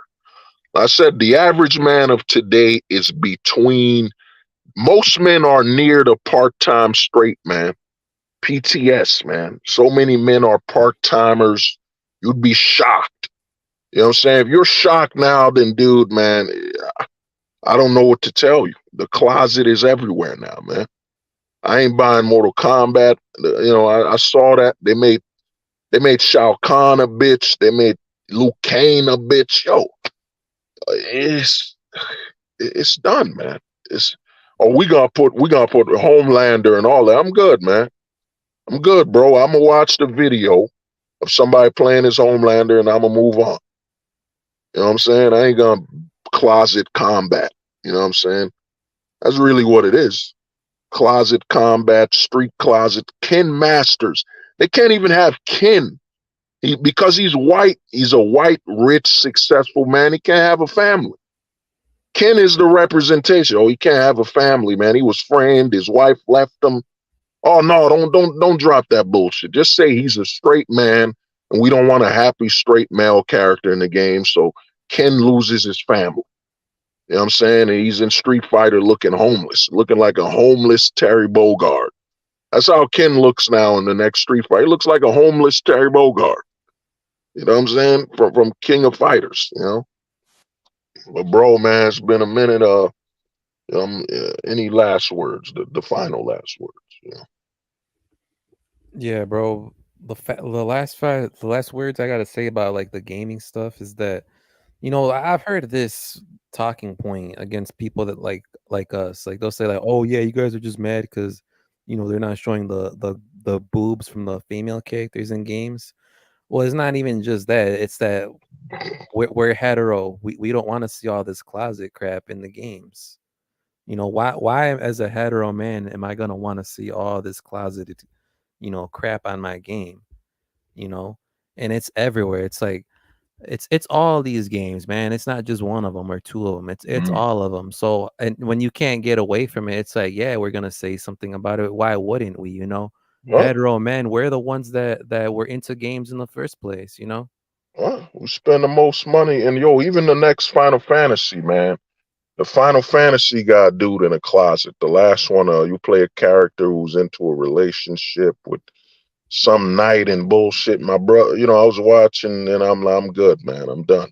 Why won't you? And they won't advertise it. Like I made a video called Full Transparency where they don't put ratings. They don't rate games and say this includes non-heterosexuality. You know what I'm saying? It should be on the rating. But they don't want to do that. They want to constantly expose heterosexual men to the closet, and you know, non-heterosexual content until you're comfortable. Like, oh, dude, you know, let me share this photo of this tranny with you. I'm like, no, dog, I'm good. I don't want to see none of that. You know what I mean? It's all about bombarding straight men until you're part time. Because all of Mortal Kombat 11, you know what I'm saying? Johnny Cage's daughter covered up looking like a goddamn you know what I'm saying? Garbage, man. It's a bloody game. So think about Mortal Kombat's concept. We want you to play a game where it's mostly naked men and you get to mostly brutalize and kill heterosexual male characters, and then you got some ugly ass women to kill them too. That's what the game is about, man. It's that as a heterosexual male, bro. I'm good, man. I play some other games, bro. You know, you gotta look at things. Now, as a heterosexual male, you're like, I don't know if there's straightness in this. Let me look at it. I'm good. Even what is it? Mass Effect. It fucked up Mass Effect. You know, they remade it. There's a lot, man. The closet is everywhere, man. You know what I'm saying? But you know, I'm gonna say, I'm gonna let you finish your last words. My bad. No, no, that's all I had to say about that. No, all right, man. I want to thank Pars, and you know, I want you to know. I know the stream went on a completely other thing, but hey, man, you know, that's what that's what black pillars do. That's what the full time ghosts we do, man. The Castor pill there.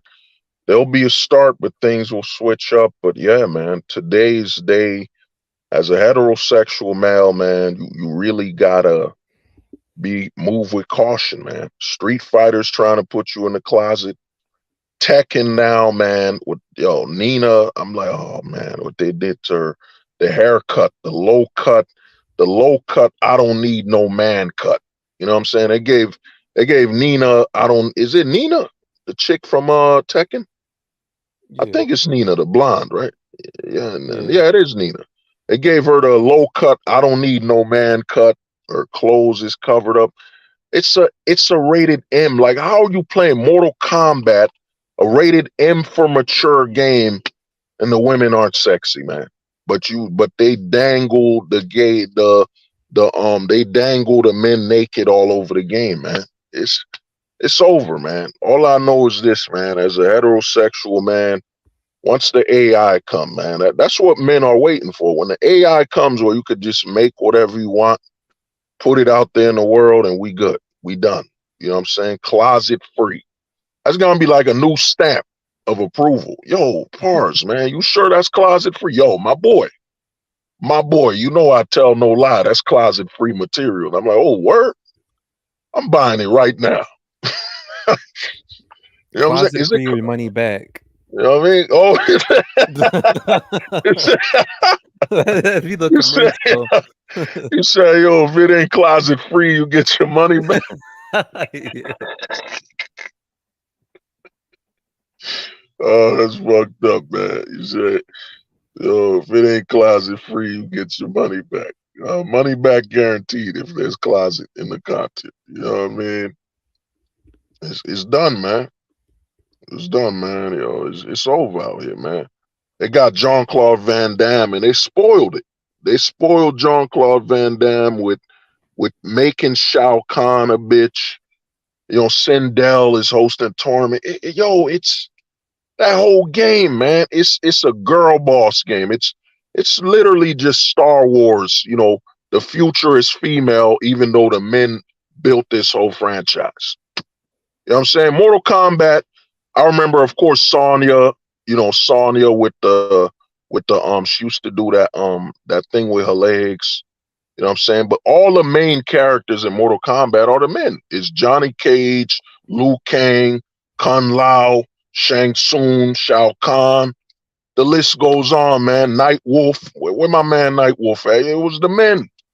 The game's built on men releasing their fantasy of just playing overpowered, super fighting, cool ass dudes. That's it.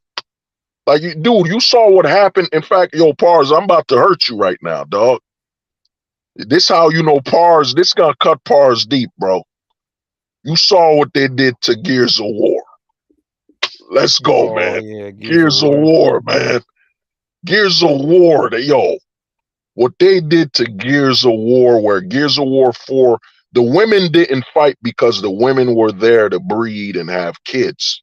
The next Gears of War, all of a sudden, the lead Gears holding all these heavy guns fighting these strong ass monsters is some chick leading it. It's done, man. Like, as a heterosexual male, all the games they want you to play want you to be part-time, straight, or a bitch. This is why I keep telling guys, man. Guys keep telling me, "Oh, the truth. You're exaggerating about this pink pill, and it's not the future." And you just keep talking in pills. Yo, the pink pill is the future, man. This is the man. This is the man they want you to be, man. Harry Styles wearing a dress. You know what I'm saying? Showing the world that he's part time. You know what I'm saying? He's part time straight, man. This is what they want you to be. Every game you play, this is what they want you to be. You know what I'm saying? Some people clip it and watch it. Oh, he's sexist. Dude, there's nothing. Women are sexist. When women say, you men don't know nothing about giving life to a child and growing it in your body. I'm like, all right, that's really sexist of you. All right? I don't, because naturally I shouldn't. I'm a fucking man. What man wakes up, man, I wonder how it's like to give birth. What fucking man thinks of that? Come on, man.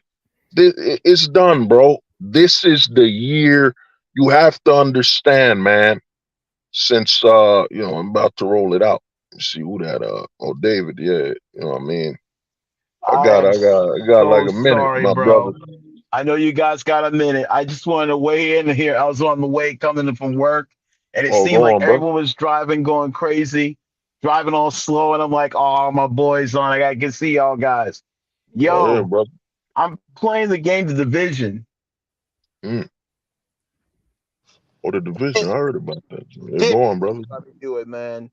I'm just saying, I agree with you, but I agree with the SNK thing being a strongly masculine game. Looks like that's Mm. the last masculine frontier right now. My brother. Oh yeah, yeah. Oh, go on, Dave. In fact, you here. Let me ask you a question, because I'm gonna shut it down in a few minutes. Let you get the last word. Is that what's your thoughts on them saying that all men are violent and dangerous and want to do violence when it's been proven that violence, too much violence for a man gives him PTSD and it makes him sick. So what are your thoughts of a society that's telling us that we're all pro violence and dangerous? Men Like are you. only violent when provoked. Mm, We're not inherently, unless we're conditioned by the environment or provoked. mm, Men are gonna kill you off the bat. That's not sorry to use that word on the mm, street. Man is not gonna just jump and body you immediately. You gotta be mm, conditioned or provoked for that to happen, mm, or permitted. I'm not saying you get permission to kill someone, because we notice when someone dies, someone is there's a purpose. Like if I'm robbing somebody, accidentally kill, there's something that there's no like inherent barbaric violence going on. The society has moved on beyond that. It's not as barbaric, but men, there's conditions for violence. That's why I said it's conditions. It's not that we're overtly, even though we're all right, capable of it's conditional responses. You know. all right. Oh man, you're 100% accurate. Cause man, me and the homie Pars were talking about is, man, and when I started this, is that, dude.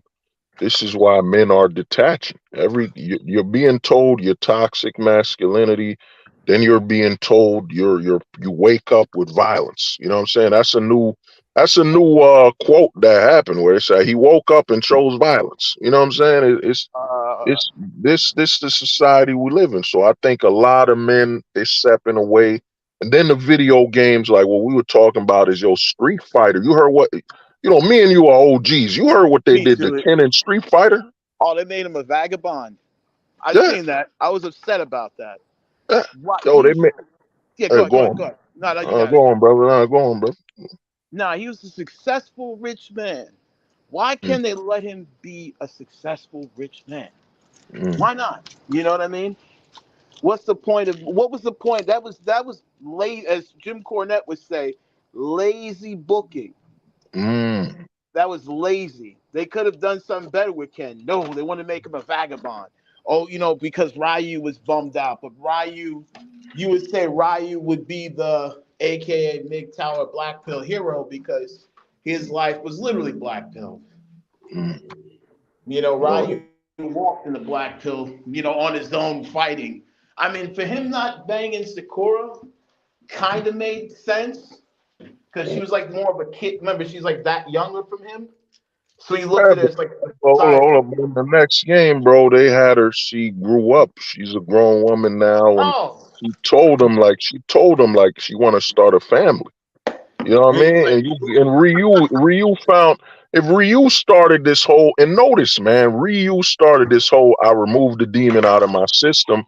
Like peace for him would finally be, well, I gotta raise my son to be the next greatest warrior. But they can't have the straight males have a happy ending. Like Ken Masters for years, like it's burned in my brain. Street Fighter 2 ends with Ken meeting his playing with wife his and she son. says, Ken, I'm pregnant.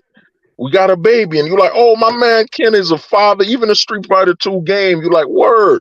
But nah, Yeah, he's a straight white man with long blonde hair. And I think Ken got blue eyes or yeah. something. And they had to fuck up his life, man. You know what I'm saying? Yeah. You can't have a happy, successful straight man. It's the year No. 2020. Come on, man. David, where are you, bro? Where are you, man? It's the year 2020. You can't just have a straight male character like Ryu walking the path of, he's finally fixed Righteousness his and whole like life. And and look at Chun Li, man. Look at what Chun Li represents. She's all about her career, no kids, nothing. no, I'm Yo, not married. Cammy, Cammy had a crush on somebody, nobody. Yo, that whole game. If you break down all their characters, you like, damn, dog. It is the modern world. Chun Li is a old ass. What they call that? A spinster, or what they call that when a woman's used up and done? Leftover. Spinster, Chun leftover. Li is a leftover woman. You know what I'm saying? Even Cammy's a Zangief got, leftover woman. you seen Zangief got our Rainbow Mika running behind him as his like Yeah, training partner. Zangief, yo, this chick, they did the snoo snoo thing, but they didn't make her look like a tall, strong Amazon with big breasts. No, we had to make her a strong Amazon that's straight up a man looking. Oh yeah, And that's the thing. she want Zangief, she want him, and no, Zangief don't want her children. Don't want to have kids with her to make super muscled children. To have Zangief Jr. be part of Amazon. Nope. You should have had Rainbow Mika. You should have had Rainbow Mika. Oh, who's that? Who's The blonde Rainbow? girl, the wrestler girl from Alpha, she's in the game. Oh, Rainbow. Oh yeah, the lesbian wrestler. Well, I mean, my thing is the newer characters I get. They tried to force Luke as the main character. Luke, No, no, I'm gonna Rainbow tell you Mika something, dude. They is messed a up good with Luke, character. man. Luke, I No, tell people this. Luke should have been black, dog. You yeah, can't. He should. You had him come out with Tim's and all that. Street Fighter mess. You got like how many dudes with blonde hair you made, and I'm not being racist or none. It's just a matter of dude. That's why he didn't stick out. Like you got Guile blonde, puffed up hair. His homie who died blonde. You know what I'm sorry. saying? They could have flipped Luke and say, yo, and the name is garbage. Luke, come on. And they already got another white dude with that's blonde. I forget, he a boxer. What's his name? He was in Street Fighter 5. He was trained by Zen. Street Fighter, man, is He was trained by Balrog. Yeah, Balrog, dude. Street Fighter is done, man. Every character in there is just Ryu represents, sad to say, Ryu represents the MGTOW, stay away from women, man. you Walk become away. strong. That's horrible. Walk Walk away. away from women, bro. You know what I mean? Ryu He's so basically strong. It's an represents asexual game. asexual. What's that? No fap. Ryu represents no fap, man. Monk No mode. fap, Sakura. I can't be doing that. No fap. I can't put a baby in you like nah, can't put a baby in you like that. You know what I mean? I'm no fap right there. You know what I mean? No fap. You know what I'm saying? Because Ryu, when she was younger, it made sense. You stayed away from her like, yo, she too young. You know what I mean? You know what I mean? But now she older and she want to have his baby. So yo, man, Ryu Jr. or whatever the hell his name is. Instead, the whole game represents modern today, man. Chun Li is nothing more than a fucking spinster. She retired and just spends her time alone training or some bullshit. Ryu and Chun Li, one of them should have got together. You know what I mean? Guile, Guile's married. Guile's got a family. He's still married. You know what I mean? Thank God. Axel's back. Yeah, Guile. Damn, that's shocking. Guile is still married. Has a Yeah. family. You know what I'm saying? That's shocking. A straight man with a positive life. You know what I mean? Street cuck. Cuck fighter. You know what I mean? Cuck streets or whatever it is. It's Oh yeah, the sus guy I was thinking it wasn't Iori. It was Ash Crimson from like the mm, later SNK King of Fighter games. oh, Ash Crimson. I think I know. Oh yeah, that dude who looked like the Japanese man. The Japanese never hid there in the closet. You know what I'm saying? They've been Mhm. promoting the closet, but now Street Fighter is full blown. The homie told me Blanca twerks. It told me Oh my DJ God. is twerking in the game, dog. Why? Yeah, bro. And they got the host of the fight. They tried to say, oh, it's based off of Chris Tucker in what was that movie Chris Tucker was in, that space movie? Oh, my favorite movie, Uh, Fifth Element. yeah, Fifth Element. They tried to say it's Chris Tucker from Fifth Element. But nah, dude, Chris Tucker was basically pretending to be Prince, and now that Oh, he guy's was got a definitely masculine in that movie, especially those stewardesses. Yeah, you had the women down. Yeah, you had the chicks he was banging. Nah, Yeah. dude, I can't play Street Fighter. I'm done, man. And they trained you to save your money anyway. Yo, we gotta wait 4 months for y'all to play Akuma. And we got his What? whole move set. Yeah, Akuma's DLC, Sagat's DLC. What? They want you to download them again instead of Akuma's coming with the game. Cause dude, check this out. Akuma got Shin Akuma or Oni Akuma. Make the regular Akuma free, then you make the Oni Akuma and all that. Like they So did in Capcom versus K. When you had yeah, yeah, they did Street Fighter 4 or whatever, but they want you to pay. They don't get it. They've trained us to you know what I'm saying? Yo, I'm going to play it when I go to my homie's house, so I might never play. I wait for the Super Champion Edition when all the DLC characters are there, yeah. and I just pay $40. You know what I'm saying? Like That's 2 years, a year from now. even my favorite game, not to cut you up, JoJo's Bizarre Adventure, Oh, has Joe. they have some sus things in there. Like in the Oh, later seasons. Not the main, oh, but like I would say around what is it called? Golden Wind. oh, the prison joint. I No, heard no, you. before that. A little bit before that. Oh, This the is with Golden Wind with I Dio's know what son. you're talking about with the dude who could Dio. Dio's son. Yeah, yeah, yeah. You Yeah, when know the what I guy mean? licked him in the face, I'm like, what the I could lick the Yeah, face of I was like, whoa. yeah. I mean, I remember blood. One thing they used to do in anime is dude would drink your blood or something, like, to intimidate you looking crazy. Like you bled and the man he wouldn't lick he'd put his hand on your blood and drink it or something. But No, no, there was the one character, Bucciarati, the guy who was the leader of the group, Passione. uh, When he first met Giorno, he's like, I could tell because he found out Giorno was the one who beat up the guy named Leaky Eye Luca. He's like, I can taste the sweat. He starts licking him. He's like, what are you doing? He's like, I can taste the liar, the sweat of a liar. I was like, uh, whoa, whoa, whoa. I was like, wow. the closet is in full effect, man. You know what I'm saying? The closet is the world, man. Because the goal now is part time, man. I remember I told somebody at work this, and they were shocked. I was like, "Yeah, man, PTS, man, part time straight," and they were like, "Oh, that shit, I mean, that shit hit him in the core." He was let like, me hurt "Whoa, your feelings one more for one, even though it's not game related, even though it is a game, but based on it, what they did to my boy Alucard on Castlevania, the animated oh series. yeah, I want to yeah, fire rocket launch. I was angry at that. I was like, why him? oh yeah, no, they Like, turned not Alec, him. yeah, they turned Alucard. Yeah, I had to fast forward that one and I skip was it. pissed. The show was great until that point. Yeah, they had 2 straight seasons, man. You know what I'm saying? Then the last season, oh, we got them now. They think there ain't no closet in here. That's how stuff works now. It's like, oh, Par's enjoying this show, huh? Wait till it's kind of like The Boys. I kind of stopped. I'm like, oh man, y'all Yeah, they really started gonna getting do out of this, hand, man? but it was already the thing was I was prepared for it. It was already in the comic book, but you didn't see it. You Nah, didn't see too much of it, but then they're trying to, you can tell when the creator, because right now there's a bit of a tug of war where the creators are stepping like Mario Brothers when they did the movie. Did you know Nintendo came to put their foot down? They said, you are not going to dismantle our lead character. oh yeah. Well, You are Nintendo not said going you to ain't do it. gonna put Mario in the closet. You know what I mean? You ain't doing that. You're not going But, to demask. You're not going to emasculate him. uh, That's what happened recently with that. And there's something else. There was a couple of companies that started putting their foot down. This One Piece remake. They put their oh, foot down. They said, you are not ruining this. He said, I'm going to help them get it done. And now oh it's yeah, looking older, great. yeah, he would have made him. But to me, the One Piece thing is they messed up. It should have just been a CG show, man. Yeah. Them actors ain't gonna be able to.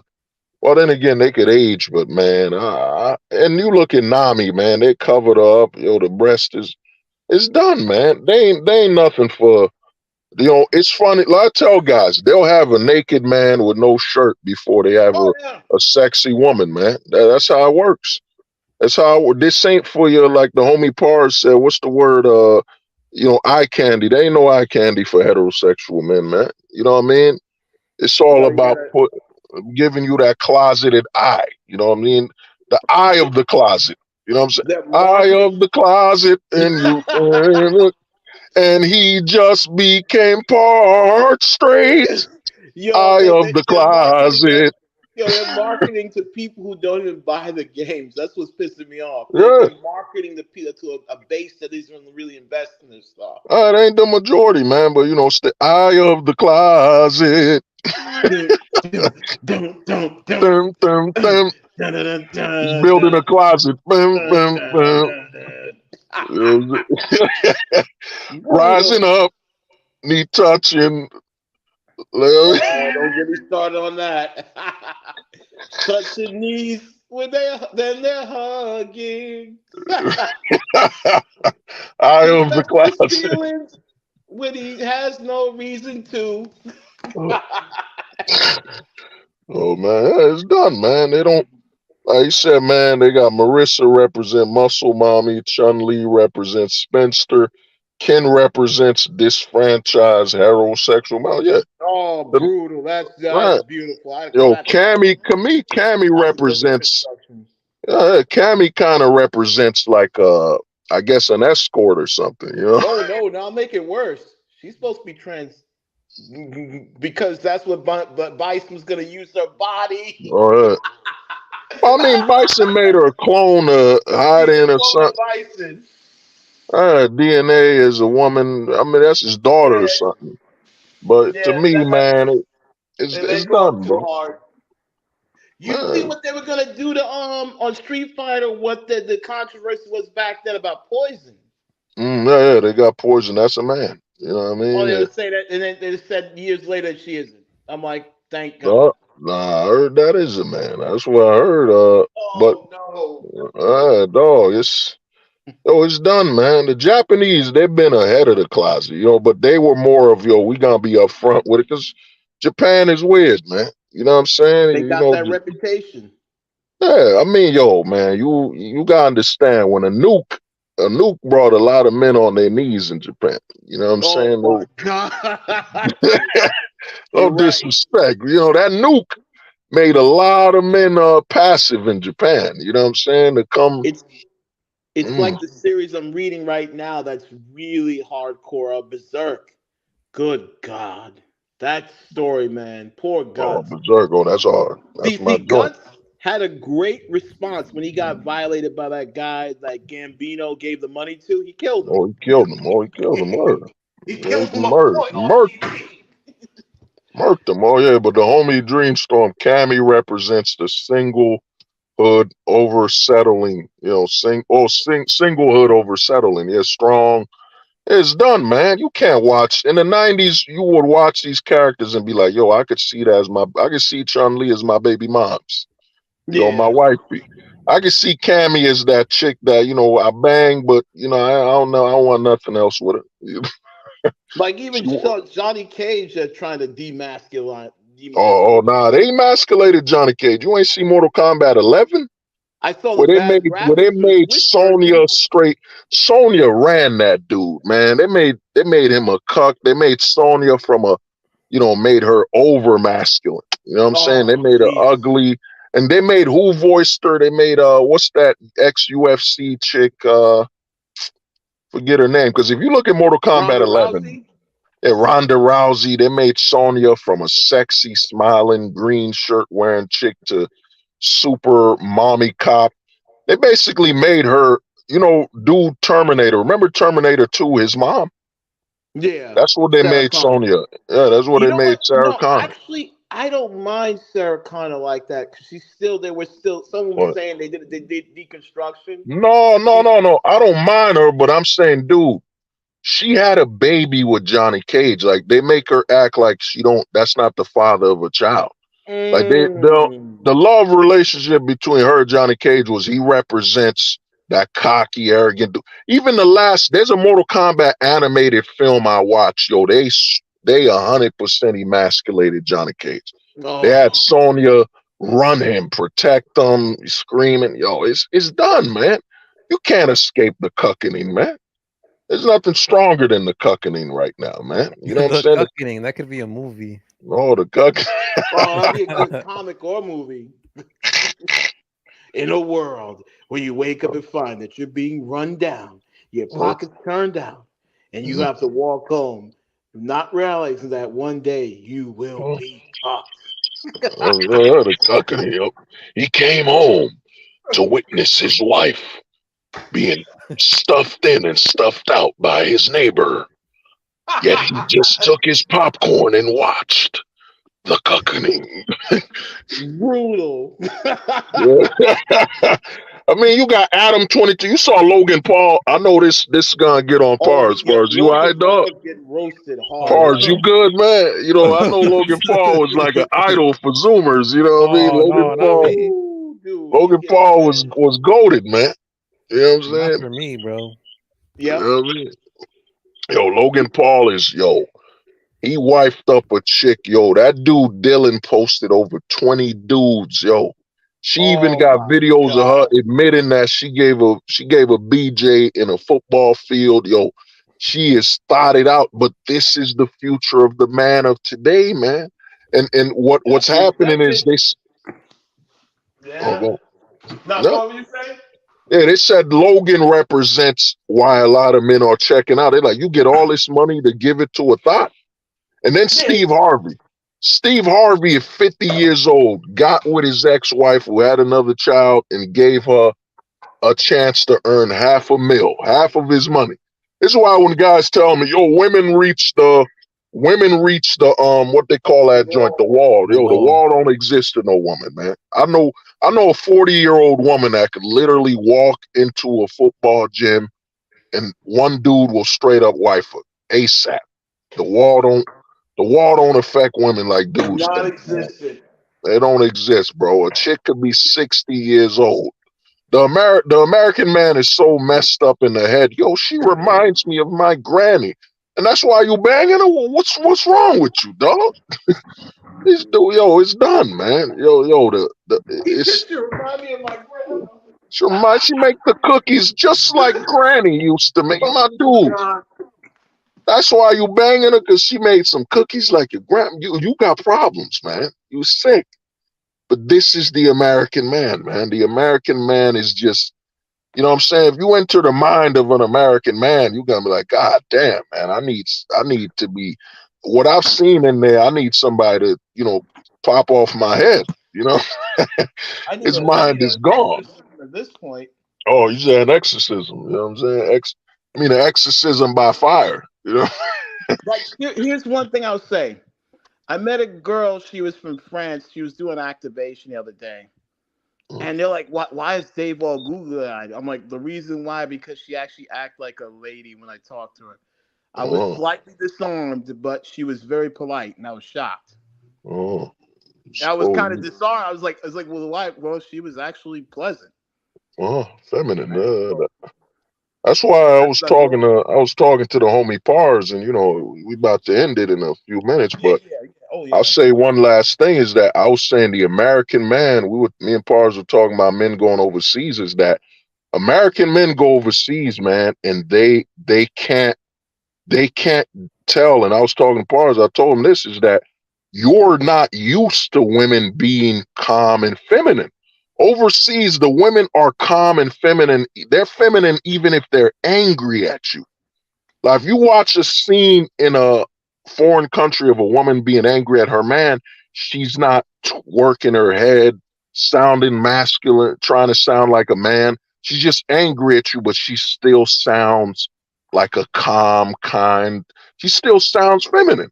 That's why I say when men go overseas from America, I keep telling them you got to adapt to the men over there. When you adapt to them, you're like, yo, she manipulating me, dog, but she's still feminine. Like your guard, the American man's guard is not prepared. The wall we've built isn't prepared for a woman that's feminine 100% of the time. That's why I say you drop a American man overseas, yo, he's a free meal. Them women Yeah. over there, they just nice and kind. They just being normal. That's how they talk. They're always soft spoken, kind, and That's they're correct. manipulating. And that American man, his whole like, how do you react? Like, how do you tell if she's being manipulative or trying to rob you or steal from you when, dude, she's greeting you with femininity that you're not used to at all. You know what I mean? So to close it out, man, what's your thoughts on that? Then I'll let Pars say his thoughts. What's your thoughts on if a woman's always feminine? Like how can you tell if she's a problem? You know what I'm saying? By what she asks at the same Yeah. time. But like you were saying too, just to recap on that real slow, real quick. Um, it's hard to say because like even me in that given situation, because she was I was, it's like me building a wall and looking down like you just knocked on the door. You know what I mean? Like she didn't bang on the door. There was no cavalry.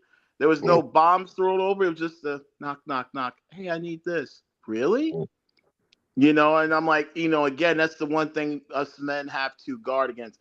Even playing video games, that's another thing, because this is why these e-girls make so much money. mm. Selling that.